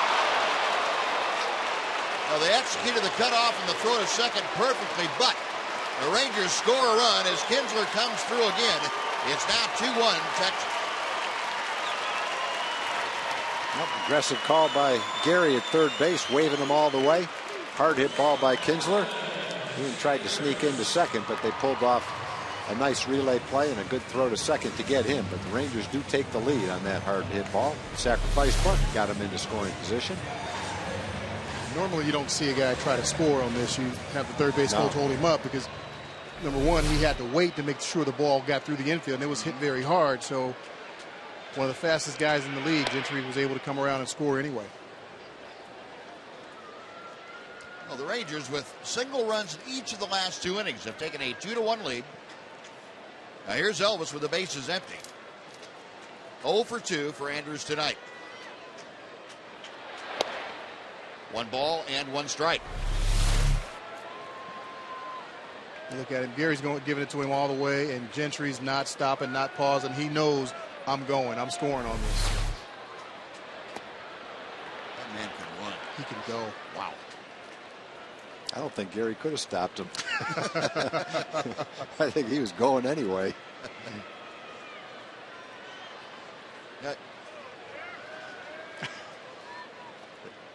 Adrian said, hey, I scored. I scored, you scored. What's the difference? Confessor. Everybody's talking to Adrian after they do something. Belter is trying to tell him, no, you did not do that. Even though I just saw you did not do it that way. Here's what happened. Either that or is that all you got? Yeah. You didn't see how fast I was when I scored? You got to run faster than that. Elvis gone on strikes, but not before the Rangers come up with a run on 2 hits and nobody left. It's now a 2-1 Ranger lead. Mac, thanks for joining us. We will see you after the ballgame on Rangers Live. See you, Mac. Fox Sports Southwest is brought to you by the all-new Mazda 6. When you change everything, you change everything. The Rangers have changed a few things here tonight. They now lead at 2-1. Ian Kinsler drives in with a go-ahead run with that single in the 5th inning. So HOU Darvish back out to the hill, now with an advantage at 2-1. And he will face Mac Dominguez to start things off. 1 ball, no strikes. Dominguez, a walk and a pop-out. 0 for 1 officially. 244 is the average for the young third baseman. Pop foul off to the right. And the count evens, and a ball and a strike. Dominguez 1 for 3 in last night's ball game. That's 36 games. We talked about him swinging the bat well. He has 6 homers and 19 RBIs. Well, he's hitting 296. This young man really solidifying himself in the Astros order. Astros, of course, on pace with 1 more loss now to equal last year's total of 107 losses. And they still have 6 games to play. The breaking ball that hangs inside, and the count goes to 3-1. Leo Kotz warming in the Ranger bullpen.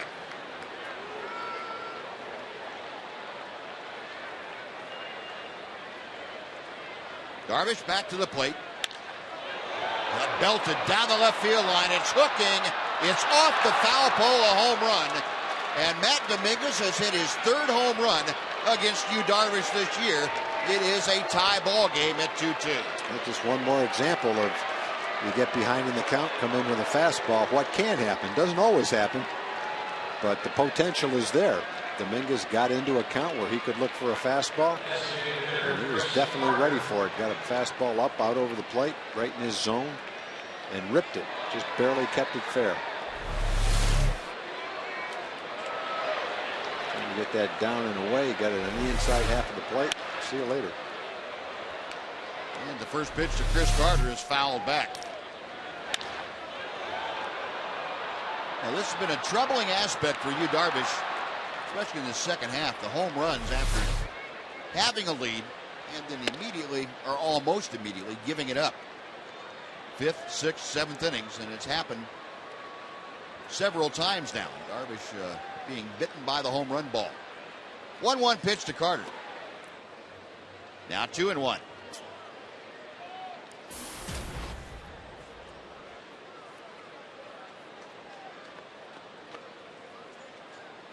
Carter 0 for 1, a sacrifice fly back in the 1st inning. Last time up, called out on strikes as he led off the 4th. Rip and a miss. It is 2-2.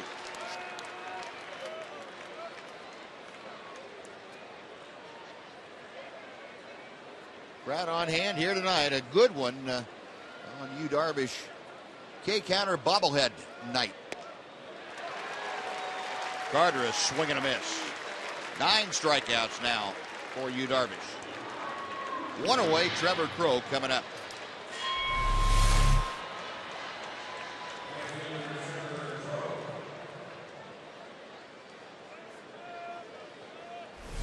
Well, he misses a lot, but when he connects, they go a long way.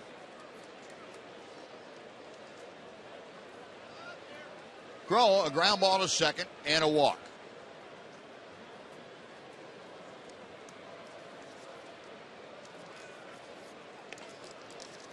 One ball, no strikes. Crow, as you can see, a .231 hitter. He was 2 for 2 in last night's ball game with a walk. And Darvish misses badly up and away. 2 balls and no strikes. Well, Derek was over 70% strikes. Darvish is right around 56% right now. He'll throw his 100th pitch. Probably, you would think, be his last inning. And ball 3 is high if he can make it out of this inning. Well, I don't think Wash is going to mess around. No. He's got a great bullpen out there. And if he senses Darvish is tiring at all, he'd go to those guys out there. 3 balls, no strikes. Ball 4. And not really close to Crow. Second time that Crow has walked tonight, and Ron Washington on his way to the mound. And, well, when you're down to 5 games left or 6 games left, including tonight, you can't afford to wait around and see if he can straighten himself out. Now, Washington signals to the bullpen. That's going to do it for HOU Darvish. He leaves with a score tied at 2, and Crow on first base, his responsibility. And Neil Kotz will be called in to face Brett Wallace or a pinch hitter. So pitch and change underway here at Rangers Ballpark in Arlington. 2-2 the score. Back after this. Before we tell you about Neil Kotz, let's take a look at the Ford leaderboard this evening. I'll tell you about the matchups, the folks who have had the best records against divisional opponents. This goes back to the year 2000. Brewers and the Pirates. Brewers 14-1 against the Buccos, the A's or the Mariners, Red Sox, Orioles. Indians and White Sox, and Rangers and Astros this year. Both of them 15-2. Indians against the White Sox have that 15-2 advantage, and Rangers 15-2 over the Astros. Now, Neil Kotz coming on. He will not face Brett Wallace. Instead, it will be a pinch hitter, Brandon Laird, right-handed hitter, coming off the bench for the Astros to take over for Wallace. Laird, who was in last night's ball game at first base. And Kotz will rip through a fastball. It's 0-1.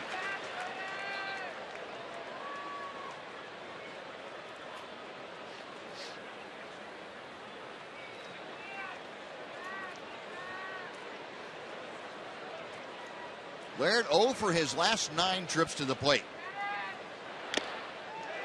And he's now down on the count, 0-2. Now Neil Kotz trying to strand the runner at first. He inherited Trevor Crow at first with 1 out. There's the update on the White Sox-Cleveland game. Cleveland now tied in that ball game as the White Sox had a 9th-inning home run. A check swing on the pitch that's high and no swing. Chris Conroy down at first making that call.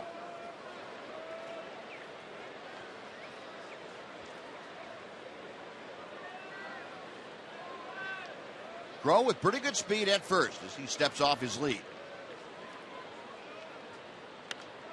And the pitch popped foul behind home plate. That will be back into the seats. And we'll try it again at a ball and 2 strikes.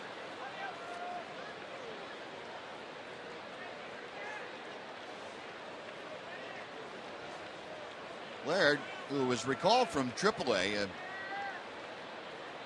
the early stages of September, Player of the Month for AAA Oklahoma City for the Astros. in the month of August.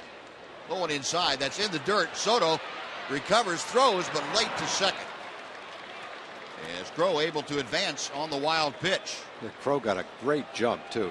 As soon as that ball was in the dirt, he anticipated and he was gone. The ball didn't end up that far away from Giovanni. He picked it up as quickly as he could, but as soon as that ball's in the dirt, there goes Crow.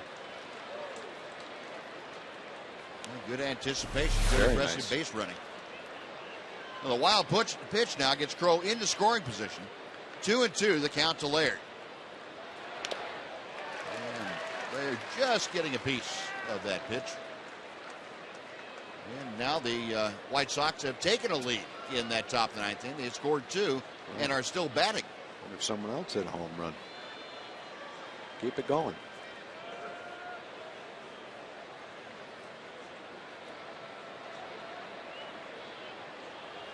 Viciedo and Deasa with home runs in the ninth inning. Now the Rangers have to take care of business. And Laird pulls one foul. Still 2-2. Now, Yu Darvish went the first 5 1/3. Allowed 4 hits, a home run. He walked 4 and struck out 9. So 8 base runners. 5 1/3. Get that home run ball getting him again. Got him swinging upstairs. And Cox gets the strikeout of Laird. 2 gone. And Carlos Corporan coming up. Well, Laird gave a good battle up there. He fouled off a lot of sliders down and in. And finally, Neal fired a fastball up and away right by him. Pretty good battle, but Neal won that. He's got 1 more to go now. Get out of this man in scoring position jam. Corporan, the switch hitter now, will turn around and bat from the right side against Neal Cox. Corporan, a strikeout and a ground out tonight. Both those at-bats were against Yu Darvish. And he gets fisted and grounds 1 to third. Beltre across the diamond on the mark. And that will do it. So Cox comes in, gets the 2 outs. Strands a runner, but Astros tie the ball game on the leadoff Matt Dominguez home run. Bottom of 6 coming up. Astros 2, Rangers 2. Brought to you by Sonic. Tonight's jackpot is worth $2,700 and dinner for 2 at Sonic Drive-In. Tonight the Rangers are hitting for Kenneth E. from Cleburne. And if a Ranger hits a grand slam this inning, Kenneth E. from Cleburne is going to win $25,000. You can register at any participating Sonic restaurant. Now Alex Rios will start things off. Rios, Beltre, and Pierzynski in our Sonic slam inning. And Brad Peacock misses with the breaking ball. It's a bit low for ball 1. Rios twice has gone to right field.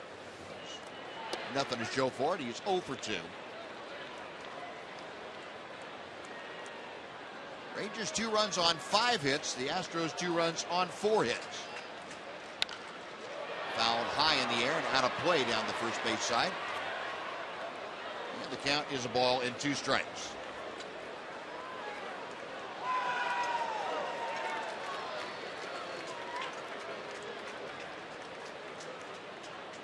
Got him swinging. Boy, a big sweeping hook. And Brad Peacock gets his 6th strikeout of the night. And that's how the Rangers' 6th begins. Well, you look at Brad Peacock and you see the assortment of pitches that he has. He's got a good fastball.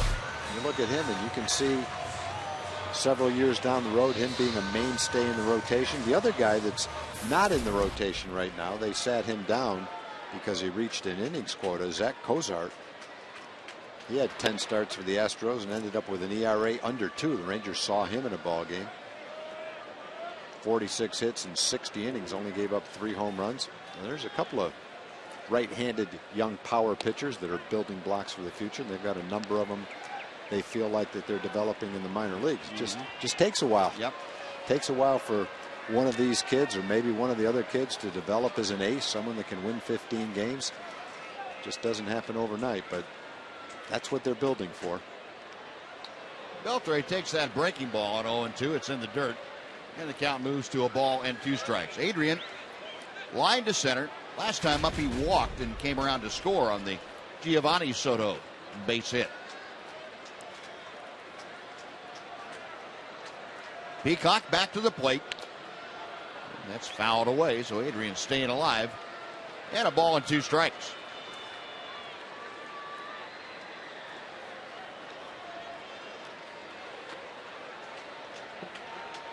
I said Zach Cozart is Jared Cozart. There's a drive high and deep to left field. Way back. Goodbye. Adrian Beltre in our Sonic slam inning gets the Rangers on top 3-2, and Kenneth Key from Cleburne is $2,700 richer thanks to Sonic.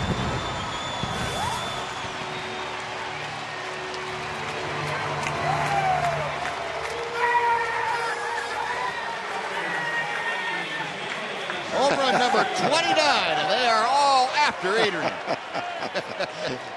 He'll take that. Yeah, he's gonna smile whatever they do to him right now. That's a big home run right there. A $2,700 winner, Kenneth Key from Cleburne. And Adrian Beltre getting that job done. And A.J. Brzezinski, a ground ball hit hard, but right at Altuve. For Beltre, that is his first home run since August the 28th. Well, it wasn't a terrible pitch. Barely a strike. He just golfed it out of the ballpark, and that's the sound and the trajectory pretty much said it all for Peacock. He knew that ball had a great chance to go out. 379 feet is where that came down. Out in the left field bleachers over the out-of-town scoreboard. Well, the Rangers on top now, 3-2. Yeah, Giovanni Soto up there, 2 for 2 tonight. A pair of singles and an RBI. 1 ball, 1 strike. Jeff Baker thoroughly unimpressed as Beltre. Unfortunately, I don't think Beltre even saw it, Jeff. No. His shtick went completely unappreciated.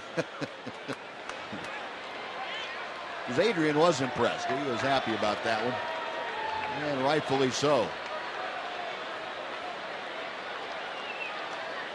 Peacock with a 2-1 pitch. And he fires a strike. It is 2-2.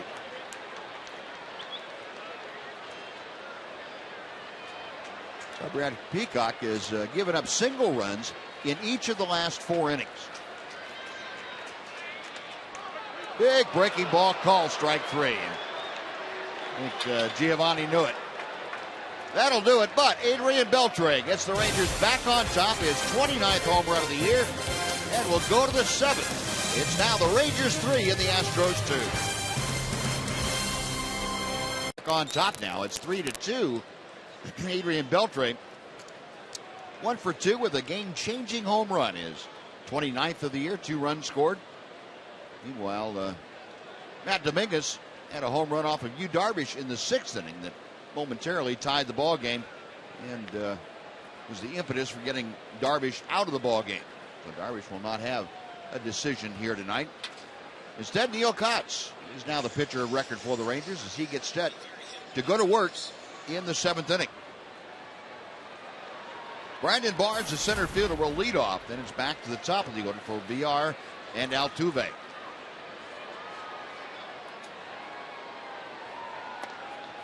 Rip and a miss by Barnes. He is down on the count 0-1. Barnes struck out both times that he faced Darvish tonight.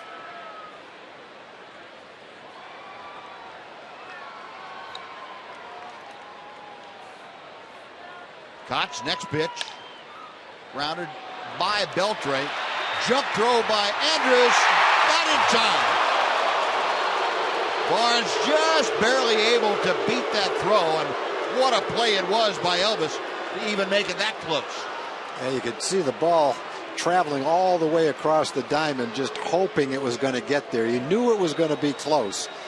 And right at the end, Barnes closed on first base quickly enough to beat the throw. A beautiful play by Elvis. That's a long throw with a jump and about as close as you can get, but he gets the call at first base.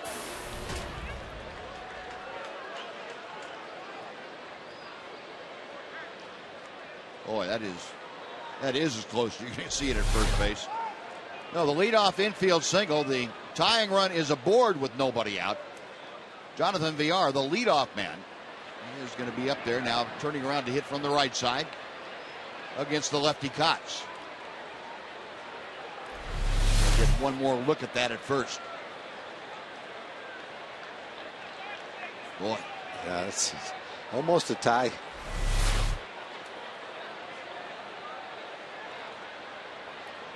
Kotz a check at first. In the dirt, it gets away, so down to second will go Brandon Barnes. That sharp breaking ball and down at the feet of Villar.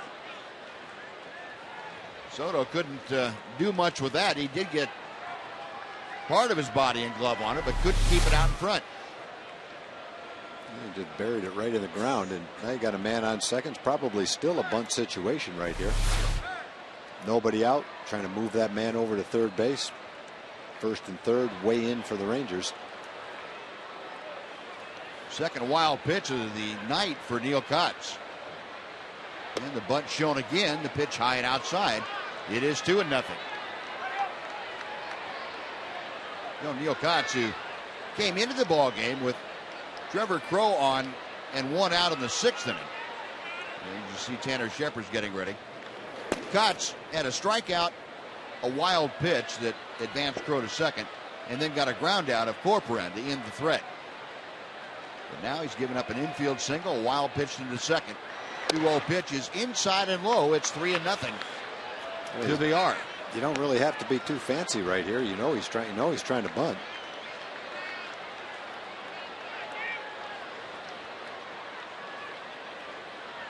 I think that's kind of what Ron Washington was thinking about right there.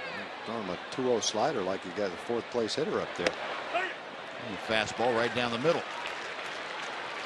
3-1 now. We are checking with Dave Tremblay, who's going through the series of signs, relaying him to Brandon Barnes at second base and to the hitter Villar. Beltre and Marlin creeping in from the corner positions. 3-1 pitch is bunted, popped up. Soto coming back, has a play. No, not quite. Hit the screen, about halfway up the screen on the way down. That's kind of the pitch. I think the best pitch you can throw right there is a high fastball and hope that he pops it up trying to bunt it. He did, but it went a little too foul. Now see what he does. 3 balls and 2 strikes. Will he try to bunt with 2 strikes? Or will Neil be able to get him and leave that man right at second base?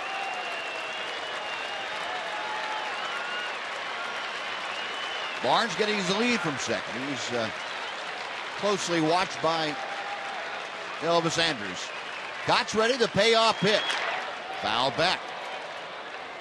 Villar had a hack at it. And we'll try the 3-2 pitch again.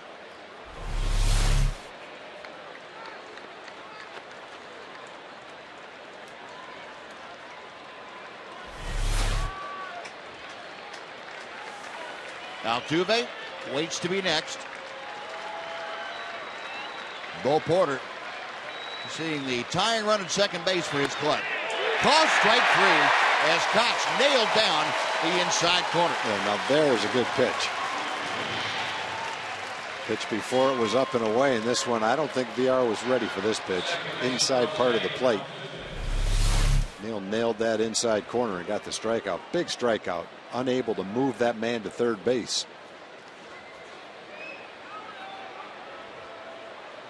Well, now the entire Ranger infield will come into the mound and checking with Neil Kotz and with Giovanni Soto.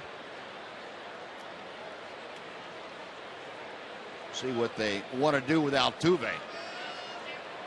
Altuve tonight is 2 for 3. You got first base open. The only problem is that Altuve is the potential go-ahead run, and Ron Washington is going to walk out to the mound. We'll see if he wants the right-hander Shepard to come in and pitch to Altuve, or whether he wants to have Kotz pitch to Altuve and maybe pitch around him.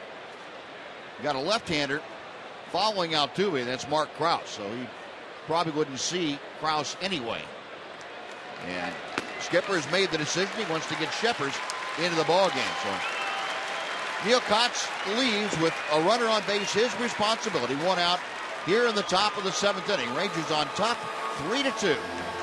And we'll come back to tell you about Rangers at TexasRangers.com. You can browse the largest online selection of authentic team gear, including official caps, t-shirts, jerseys, collectibles, and a lot more. Get your team gear straight from the source. Shop TexasRangers.com. Well, Tanner Sheppers on with the tying run at second base, one out here in the 7th inning. Rangers leading 3-2, and Sheppers deals a strike to Jose Altuve.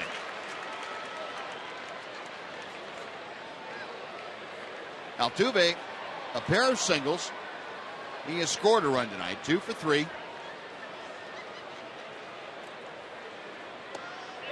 Check swing on the breaking ball. He went around. Yep, definitely. And it is 0-2.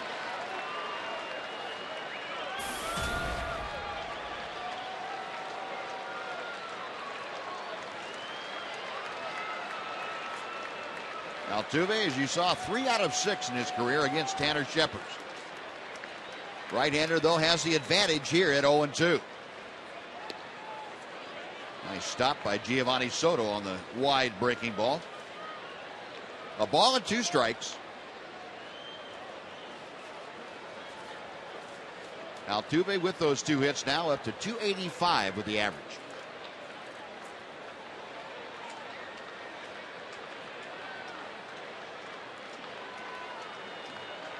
Sheppers set a check of second. And Altuve fouls it away to the right.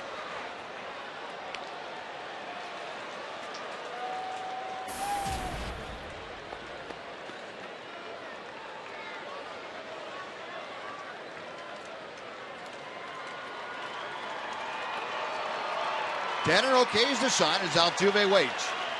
Another 1-2. In the air to right field, not very deep. Rios makes the catch, tagging second, bluffing a move to third, and staying put is Brandon Barnes. That is out number 2. While Altuve skies out, and now Mark Krause will come up. Krause tonight is 1 for 2. Had a bad hop single in the 3rd, struck out in the 5th. Back in the 1st, he walked.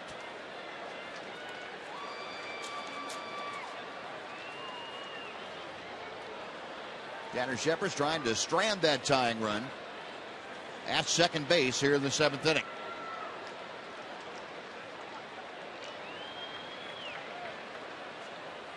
Right-hander sets, and the first pitch.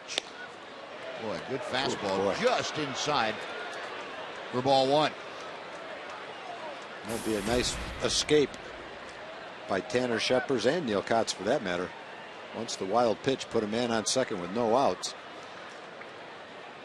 VR failed to get the bunt down to move the runner to third. And Tanner's trying to get out of the inning right here by getting Krause.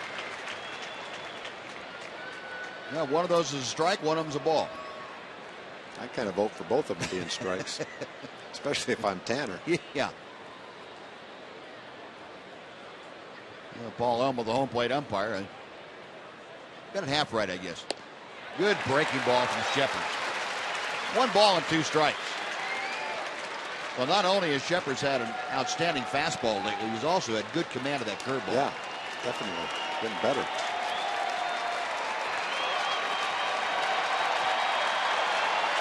The 1-2 pitch is on the way. Inside, a wild pitch, and that will send Barnes down to third base. It's one of those balls you don't know how it kept from hitting the batter. Looked like the hard breaking ball that went down to Krause's feet.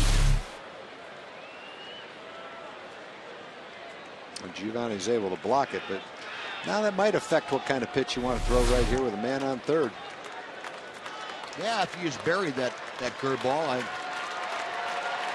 probably hesitate to throw one down to the dirt again.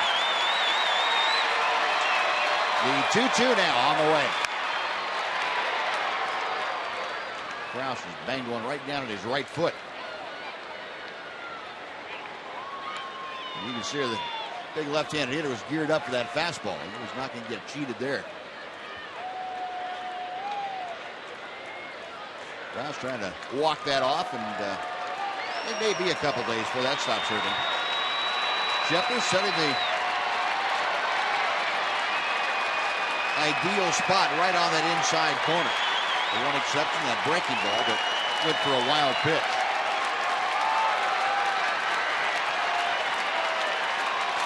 Jeffers readies himself again for the 2-2.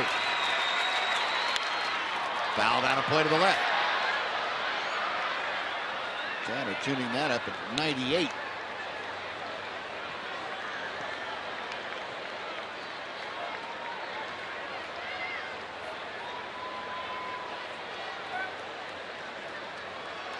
Outfield shading Krause well around to the left.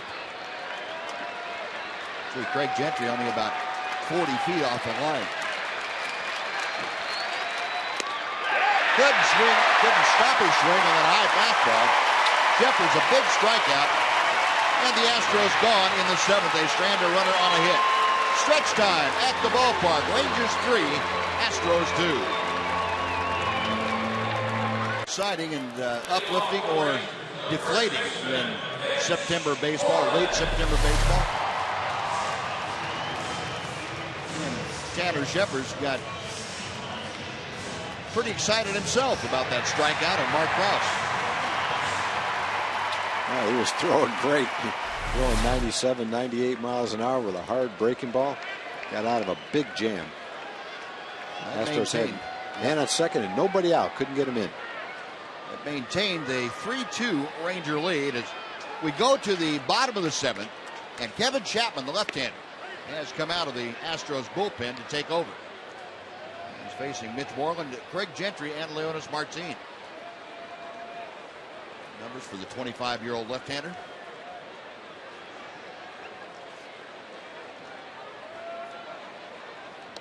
Big breaking ball that settles in the bottom of the strike zone. And Moreland now down to the count, 0-2. Mitch 0 for 2 tonight. The batting mark at .233 as he faces Chapman.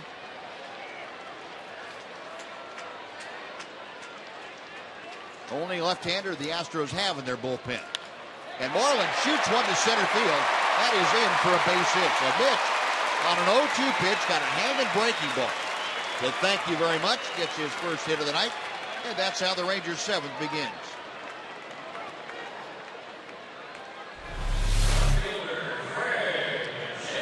Never got that ball where he wanted to. It ended up being hung so up and in that Mitch kind of got jammed a little bit. Looped it into center field. Pitcher's not too happy with himself. Trying to throw that breaking ball down and away. No balls and 2 strikes. A 1 on, nobody out. Craig Gentry 1 for 2 tonight. He started off the Ranger 5th by singling and came around to score as Ian Kinsler drove him home. And Moreland getting a little calling card from Chapman.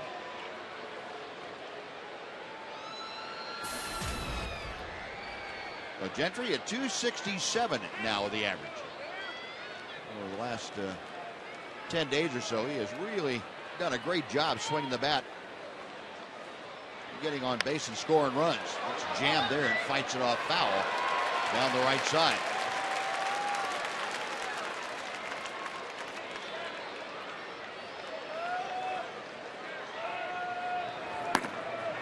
Well, Gentry up there, no balls and 1 strike. Mitch at first. Rangers trying to get a little insurance run.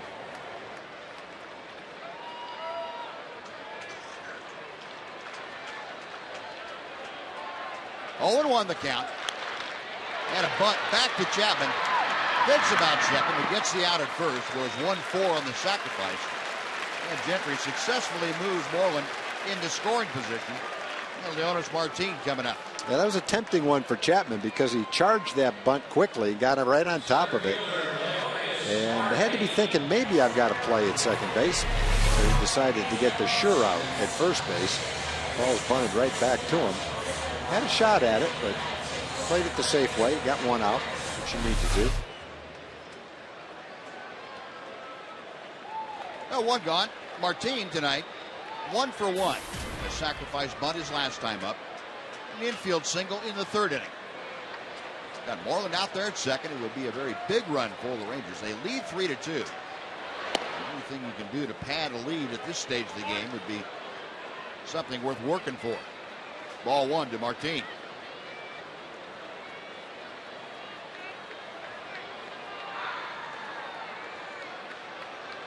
Leonis hitting at an even 260 as he faces Kevin Chapman. That breaking ball sweeps off the outside corner. It is 2-0. The Rangers 3 runs on 7 hits tonight. The Astros 2 runs on 5 hits. Neither club has committed an error. Kevin Chapman, the second pitcher used by Bo Porter, followed Brad Peacock. Peacock worked 6 very good innings. Now all 3 runs on 6 hits. 1 walk, 7 strikeouts. 2-1 now. Chapman staying with that breaking ball and finally got 1 in the strike zone.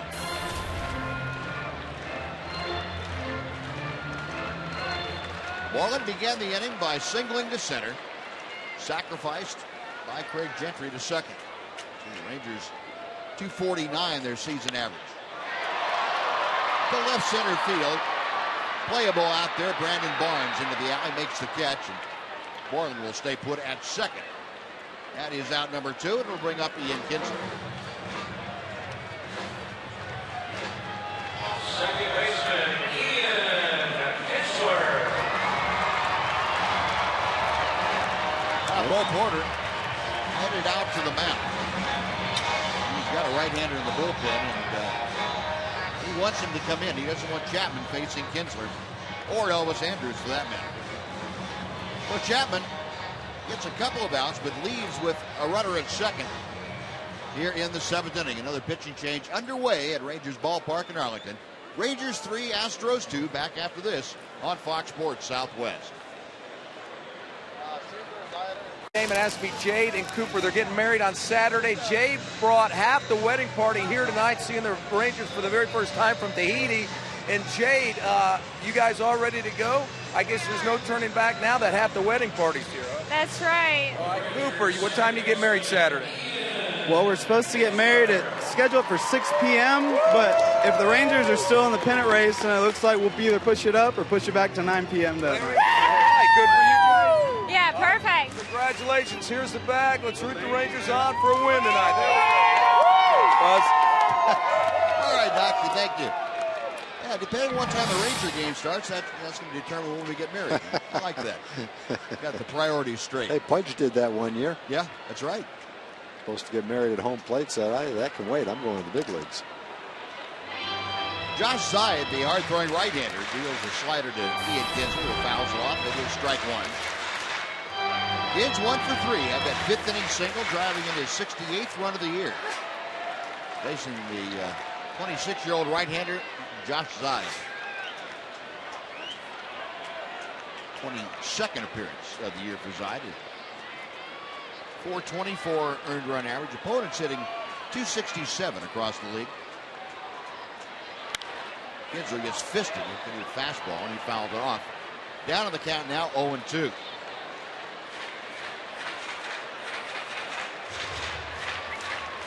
Zayed came over from the Phillies, along with Jared Cozart, one of the men you mentioned, Tom. A good return. That was the Hunter Pence deal. Pence going to the Phillies back at the trade deadline of 2011. Yeah, they might be glad they made that trade over the next couple of years when they see Jared Cozart develop. There's a chance to develop into a top of the rotation guy for sure. A ball and 2 strikes. Moreland, the runner at second. Had a leadoff single and went to second on a sacrifice. Leonis Martin flied out for the second out. And now Kinsler trying to pick him up. In the dirt. And again, Corcoran having to go down to both knees to block that pitch. 2-2 to Ian.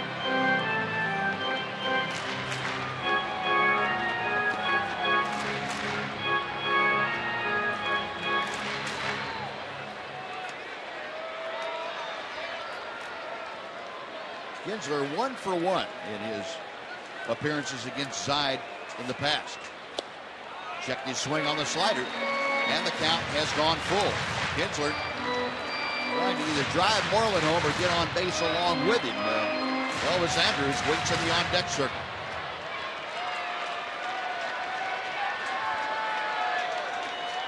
Side, a long look into Corcoran. Now time called. Corcoran pretty well set in his ways about what he wanted Zide to throw, and Zide was not sure he wanted to go that route. Moreland getting a pretty good lead at second base. Now Altuve, the second baseman, going to go over and see if he can't cut that down a little bit. Payoff pitch. And Kinsler just able to stay alive.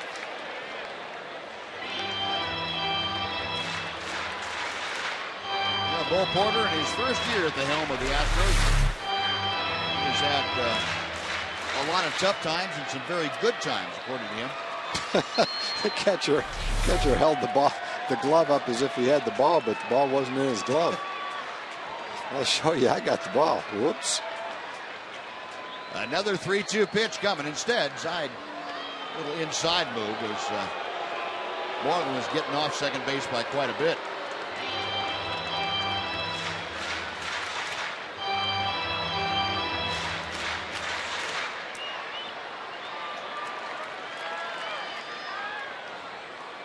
Side, another long look. Now the right-hander is ready. Check of Moreland, 3-2 pitch. Call strike 3. With a slider that came in the front door, and Kinsler caught window shopping. Side retired, no runs a hit, 1 left. We're going to the 8th. Rangers 3, Astros 2. They ask you all to become general manager. Who would you like to be signed if you were the general manager? 50% of you said Nelson Cruz. 17%, A.J. Brzezinski, 18% Matt Gardner, 15% Joe Nathan. Appreciate your participation. We will pass those results on to John Daniels so he has the guidance necessary for him to go into the offseason. I think you pay attention to that. It's a pretty scientific Well, poll. I don't think that, I'm just guessing, but I don't think John would be against having Nelly Cruz back. If you'd been general manager and they had these polls and they came to you with the results, that would have weighed heavily on your mind, right? You don't disappoint. Well, those we used a dartboard, so yeah, might as well let the fans do it. Matt Dominguez pops up the 0-2 pitch, and Ian Kinsler waits for it to come down out of the night sky. I knew there was a reason why you got some of those trades that. Well, we figured, if, at least with a dartboard, there was some skill involved. No, that's not true. We didn't do that. Whoever threw the best dart got signed. Yeah, I don't know that you would ever make a decision based on a fan vote. In fact, I know you wouldn't. But at the same time, I think you have to value the opinion of your fans. They're the ones that make it possible for all of us to make a living in baseball. So I think you have to be aware of what they think. But obviously, you've got very skilled front office people. You've got scouts out in the field, and you put it all together, and that's the general manager's job, to decipher all the information and make a good choice. Boy, 3 pitches, and Chris Carter becomes pretty quick work for Tanner Scheppers, who gets his second strikeout. 2 gone.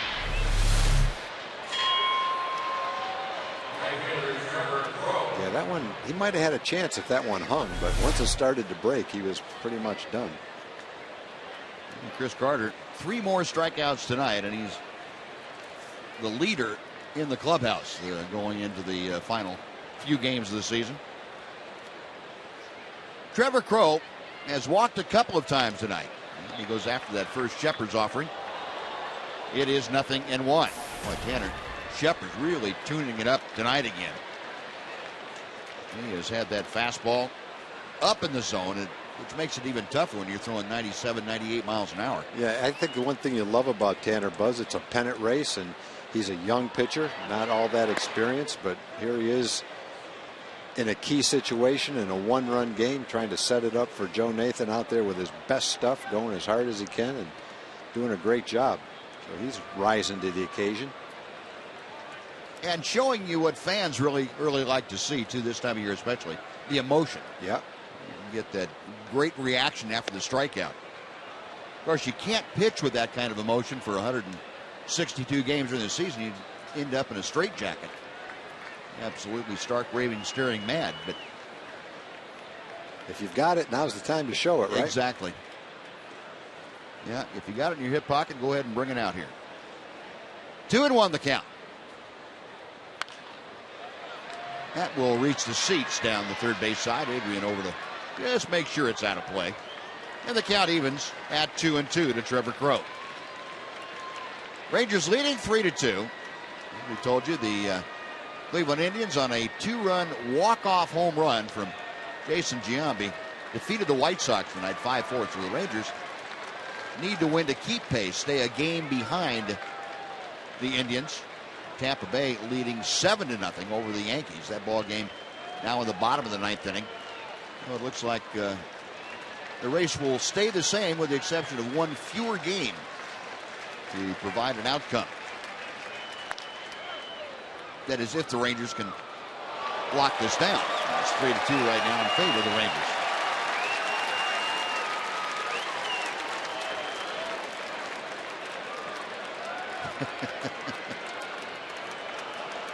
Fan down there making sure all 42,267 saw his magnificent one-handed play. Well, if he didn't get it, the guy behind him would have. Now, the guy behind him, though, didn't have a drink that he was worried about spilling. Ooh. Just missed that backdoor curveball, and the count has gone full.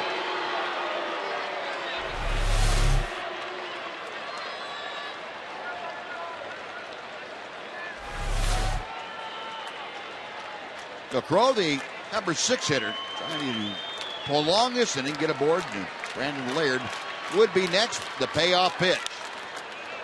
That's coming right back toward us. First one of the year. That was right there. I was not going to try to catch that. That's one you put your hand out and you get it pinned right there and break your finger. Yeah, exactly. Too late in the season for a broken finger. Exactly. That, and as one of my managers once told me, once you've got bad hands, you never lose them. He was talking about my hands. Yeah. So basically what I'm saying is I had no chance to catch that ball. Now Trevor Crowe works a very tough 2-out walk. That's his 3rd walk of the night. First walk issued by Tanner Shepard. Now Brandon Laird will come to the plate, and not before Mike Maddox goes out to the mound. Well, the other thing we've seen is it looks like Trevor Crowe runs pretty well too, so he's somewhat of a candidate to steal a base right here. Fortunately, Giovanni Soto has been throwing great from behind the plate. Crowe was on first base when that wild pitch just got barely away from Soto and took second base. It'll be the 27th pitch for Tanner. Trying to get out of this jam. Yeah, Mike Maddox with some instructions and information, most likely, about Brandon Laird, the man who came in as a pinch hitter in the 6th inning. Faced Neil Kotz and struck out. Well, Laird batting 169. Facing Tanner Shepard. Got Crowe at first, 2 outs. Rangers leading 3-2, and Shepard will pay attention to Trevor Crowe over there.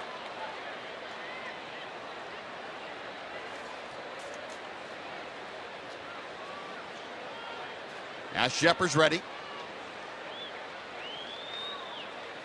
Long hold and the pitch.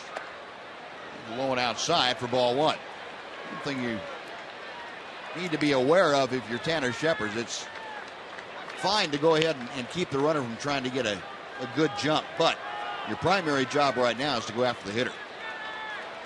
Hit Brandon Laird, and it won't matter what Crowe does.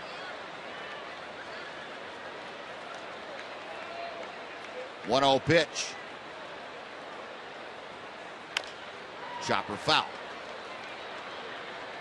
And sometimes you can get distracted so much, and yeah, it's the tying run at first base, but it's still going to take the hitter either getting a mistake or hitting a good pitch, one of the two. And if you can minimize that possibility, you're better off.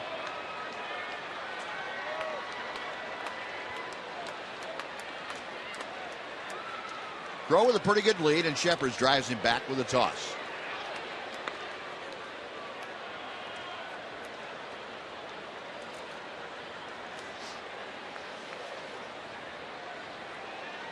Crow stepping that lead off as Shepard gets ready. The 1-1 pitch. Instead is a throw to first again.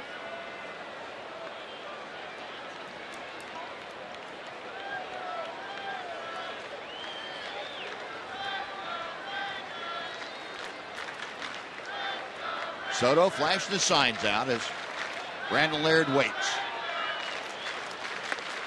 And the fastball is high. It's 2 balls and a strike.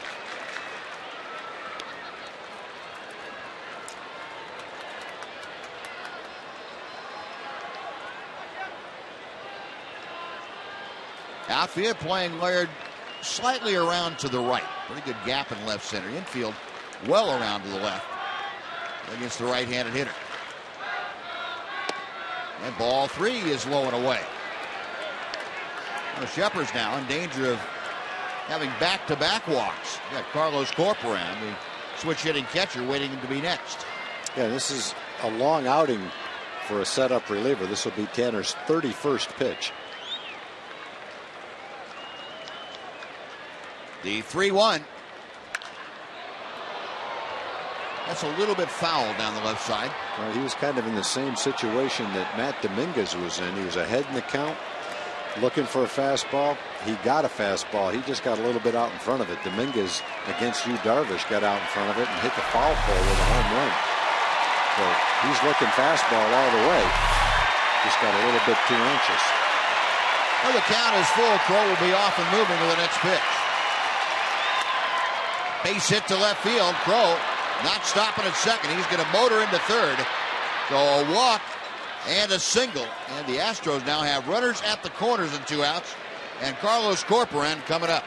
Well, that's a very good at bat for Laird. Laird jumped on that fastball. The Rangers went to the breaking ball, and he still got the bat on it, even though he's a little out in front of it, and hit it into left field for a base hit. So the Astros are making this a very, very nerve-wracking ball game. Now, Ron Washington out to the mound now. And as you mentioned, Tom, this is a very long outing for a short man, a setup man, in Tanner Shepard's case, 32 pitches. So he's going to depart. Jason Frazier will be asked to come in and get the final out of this 8th inning. He inherits runners at first and third. Pitching change again underway. We'll be back after this on Fox Sports Southwest. Includes the last 2 this Thursday and this Saturday, the 26th and 28th against the Angels. Sections 201 through 208 become the Kia K-Zone. Fans seated in the Kia K-Zone receive a complimentary T-shirt and K-card to celebrate strikeouts racked up by Rangers pitchers. Tickets start at just $32, and they can be found at TexasRangers.com/K-Zone. Jason Frazier on here with runners at first and third. Rangers leading 3-2 in the 8th inning. Well, Jason Frazier on to put out the fire. This will be Jason's 58th ball game. Job is pretty clear. Get Corporan right here, first and third. Tying run at third base. Key moment in the ball game right here. I'll turn it over to Joe Nathan with a lead in the 9th. You got to get this guy. Corporan 0 for 3. He's grounded out twice and struck out. And the first pitch from Frazier, a fastball right down the middle. Got a pinch runner in the ball game at first base. Taking over for Brandon Laird, Jake Elmore. Now he is carrying the go-ahead run here in the 8th inning. The tying run is at third in the person of Trevor Crow. Frazier sets the 0-1 pitch. 0-2. Good fastballs.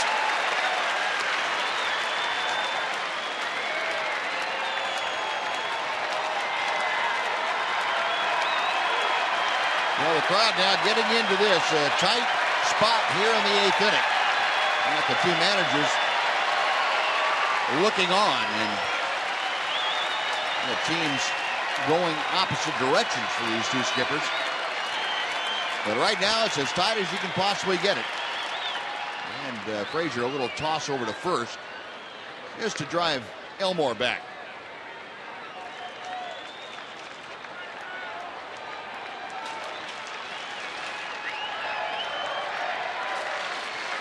Frazier last worked in the Kansas City series. Took the loss in that second game of the series. Or the first game, I should say. 0-2. Little looper into shallow center. On comes Martinez there to make the catch. And Ron Washington saying yes. And Jason Frazier, a sigh of relief. No runs, a hit, 2 men are left. Bottom of the 8th coming up. Rangers 3, Astros 2. Here in the bottom of the 8th. Dana Larson here reminding you we've got Rangers Eye presented by Esurance coming up right after the game. Lots to discuss about this one. A nail-biter after last night's blowout victory. We'll hear from Wash and the key players in this one. Plus, we'll have highlights from the Tampa Bay game, that Cleveland walk-off, and also a near no-hitter in St. Louis by an Aggie, guys. We'll talk about all of that and much more coming up on the post-game show. All right, Dana, thank you. Well, we head to the bottom of the 8th inning. It'll be Elvis Andrus, Alex Rios, and Adrian Beltre to face Josh Zeid. Boy, a pretty good job of pitching by both Sheppers and Jason Frazier in that top of the 8th inning. Jason came in and jammed Corporon so much so that sure looked like that ball was going to bloop into center field. Yeah, I almost had that started to be written down as a base hit.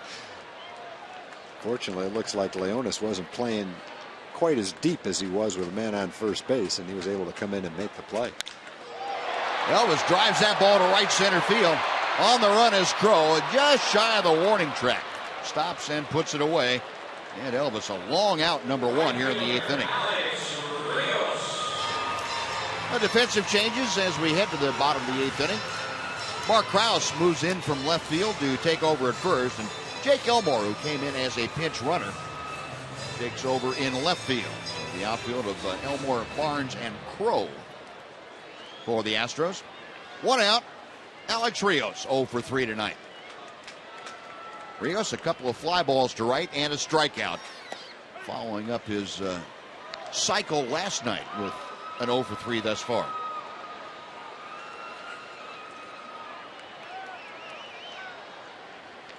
Zeid, the 26-year-old out of Connecticut. That pitch chopped foul. Zeid in high school was the Connecticut Player of the Year in his senior year. Went on to Vanderbilt and then transferred to Tulane. Drafted by the Phillies and signed with them. Next pitch wide. 1 ball and 2 strikes. And Joe Nathan getting ready, the 40 save man for the Rangers. Finally got back to that 40 saves after the Tommy John surgery a couple years ago. 1-2 pitch. Ground ball wide at third, off the glove of Dominguez and out into left field. Rios a big turn, but he hangs on there with his first base hit of the night. And I'm going to venture to say he won't be at first very long. No, he's either going to be at second or back in the dugout, one or the other. And the way he's been stealing bases, I'm betting he'll probably stay at second. Yep. Well, let's take a look at the AT&T U-verse rewind. The difference in the ballgame. Adrian Beltre slamming his 29th home run of the year into the left field seats above the out-of-town scoreboard. That came off Brad Peacock in the 6th inning. And he is up here in the 8th inning trying to get Alex Rios home from first.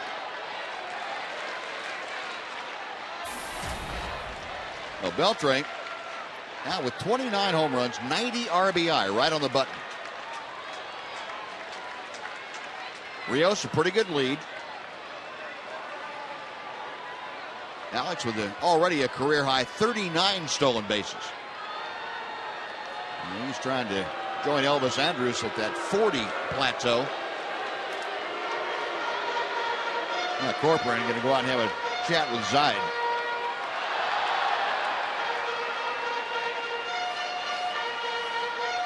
Corcoran has taken over the majority of the coaching chores since Jason Castro had some physical issues. Max Stassi as we mentioned, had been on the disabled list, just came off, so he hasn't been able to pick up any of the slack behind the plate.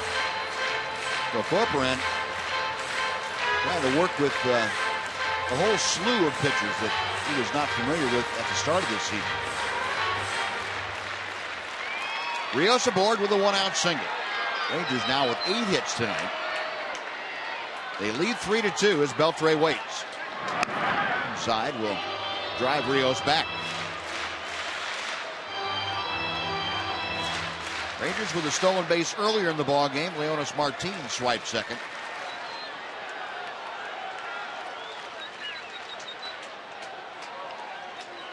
And Beltre now tired of waiting.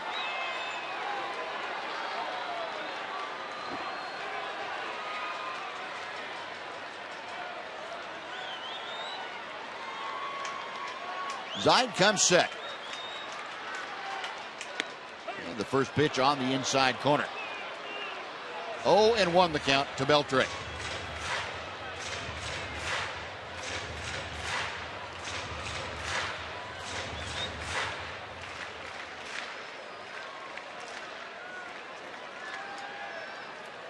Zide huffing and puffing his way into this situation in the 8th inning. There goes Rios. The pitch is a strike. The throw to second is high. It's into center field. Rios is going to third. Now Alex Rios with his 40th steal of the year, a new career high, and on the error advances to third base. Well, I was wrong. I said he's either going to be at second or back in the dugout. He's at third. Even better. We got one out and bring in that run with a sacrifice fly.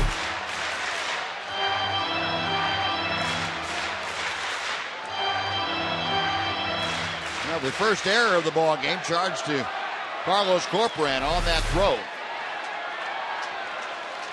So the infield for the Astros coming all the way into the cut of the grass. 0-2 the count to Beltre, and again Adrian disgustedly asked for time as he's tired of waiting. Zide gets to the mound to look for the sign pretty quick, but then he takes about a day and a half to get the sign. The 0-2. Hit him. Fastball up and in. Beltre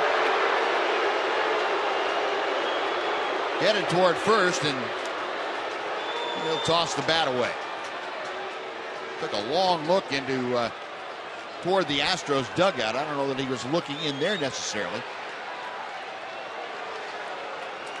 And Adrian saying to Jamie Reed, go on back to the dugout. And Adrian not real thrilled with Josh Zide.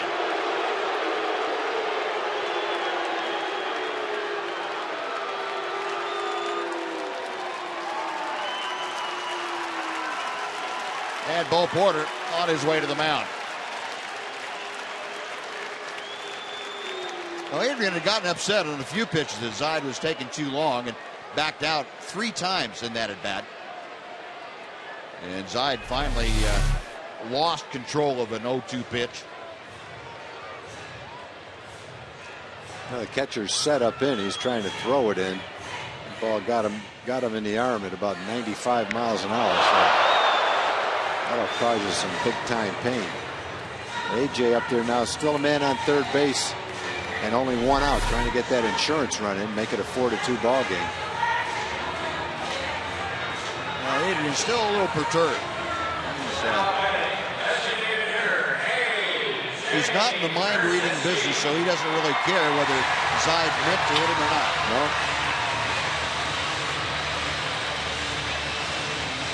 Talking to Mark Krause over there, and kind of a half-hearted smile.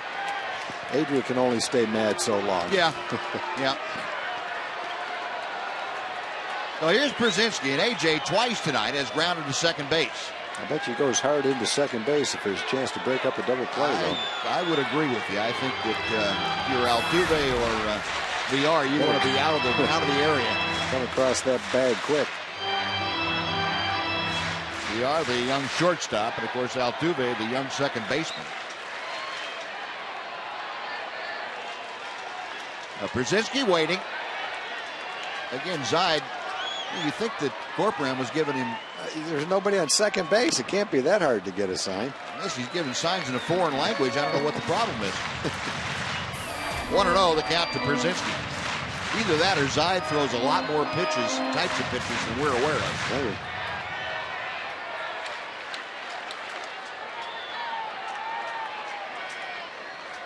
Well, he has whatever sign that was from Corcoran. Ground ball up the middle to second for one, back to first. A very nicely turned double play, and that will do it for the Rangers. No runs, a hit, and one man left. We're going to the ninth. It's Joe Nathan time in Arlington. 3-2 Texas. Fox Sports Southwest is brought to you by the Built Ford Tough Sales Event at your Texas Ford dealer. Ford is the best in Texas. By AT&T U-verse TV. Check availability at 1-800-PICK-ATT. Rethink possible. And by Progressive. Visit Progressive.com today. Nice crowd on hand here tonight. A little over 42,000 have seen the Rangers come back with 3 single runs in the middle of the ball game, and they made those stand up as Joe Nathan enters here in the 9th inning to try and close out the game for his 41st save. Well, great numbers for Joe, just like a lot of the relievers. 63rd game. Hope it's his 41st save. Rangers couldn't get that insurance run, but Joe's got to make a one-run lead stand up right here. Brandon Barnes leading things off. The number 9 man takes ball 1.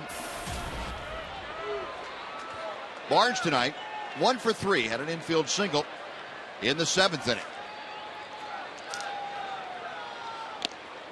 Rip and a miss. It's a ball and a strike.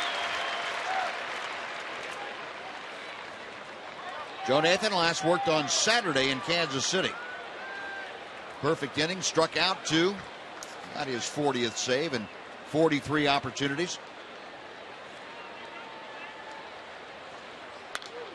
Pitch fouled back, and he's ahead of the count. And a ball and 2 strikes. Yu Darvish will have no say in the outcome of this ball game. Worked 5 1/3 tonight, and struggling a bit, but that old home run ball kind of jumped up and bit him one more time. Rangers gave him a lead, and Matt Dominguez hit one off the foul pole to tie it up in that 6th inning. Forced him out of the game. The 1-2 from Nathan. Got him swinging. Slider down and away. Barnes is out number 1.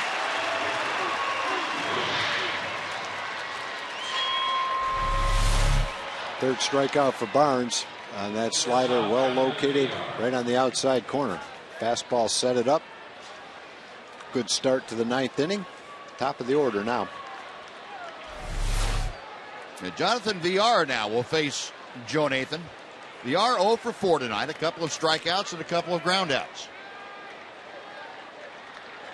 Villar 0 for 1 against Nathan in previous matchups. He takes that off-speed pitch in for strike 1. AT&T U-verse TV tells you we'll be right back here tomorrow night, the finale of this 3-game set. The Rangers and the Astros coming to you at 7 o'clock on Fox Sports Southwest. Rip and a miss. And Nathan now ahead 0-2. Principals tomorrow night, by the way, Martin Perez and Dallas Keuchel, a couple of very talented young pitcher left-handers. Astros have struck out 14 times tonight. 1 ball and 2 strikes. According to my calculations, anyway. I believe you are. I got to be within one. Within one. That's anyway. correct. That's what I have too. 9 for Darvish, 2 for Koch, 2 for Sheppers, and 1 for Nathan so far.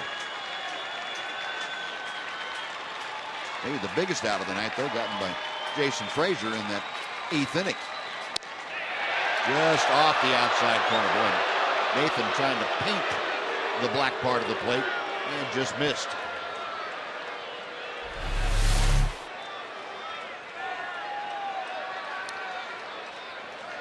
Two and 2.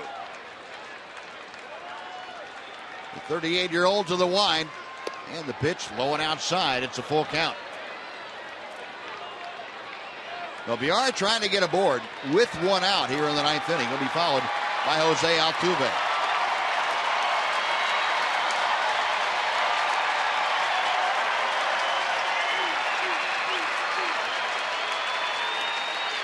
Nathan okays the sign. Target set, low and away. Payoff pitch. Fouled away.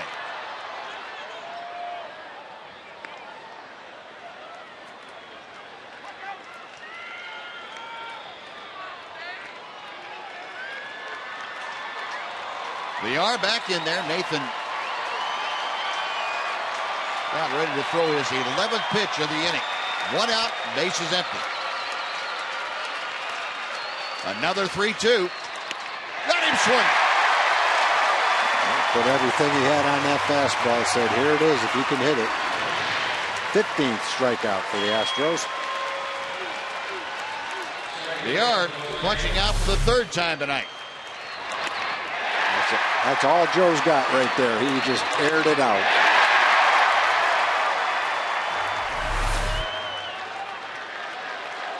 Now the only thing standing between the Rangers' victory, Joe Nathan's 41st save, Jose Altuve.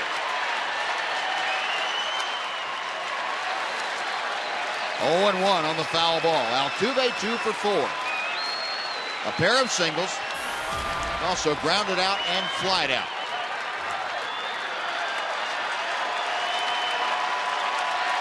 Altuve 0 for 2 in the matchups against Nathan. Crowd on their feet at Rangers ballpark. 0-1 pitch. Pop foul, and it's 0-2 to Altuve. And this little guy doesn't let much pass by him when he's swinging the bat. Everybody's up.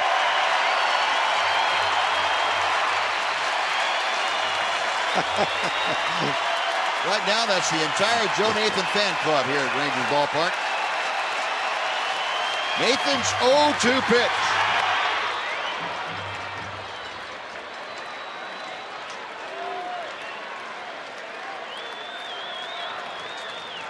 Altuve singled in the 1st, singled in the 5th. Nathan trying to get him to wrap up this ball game. Joe to the wind, the 1-2. Out of the way, and Altuve's bat went over in the camera bag. Look out, guys. That almost got that kid Dave Curlis. Yeah. Dave's all right. Man, it's one thing to have to worry about a foul ball, but now the bat.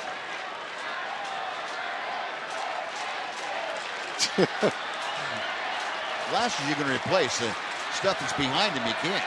Wow. Now, Altuve able to get more stickum on that bat.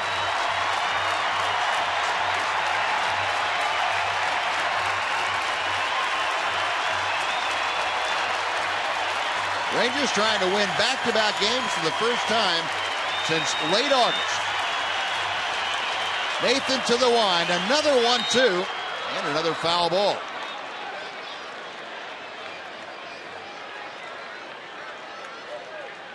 But for being a man that's kind of short in stature, Altuve may have the longest arms I've ever seen. He can reach pitches in the other batter's box. Well, he's hitting 370 this month, so he's also swinging a hot bat.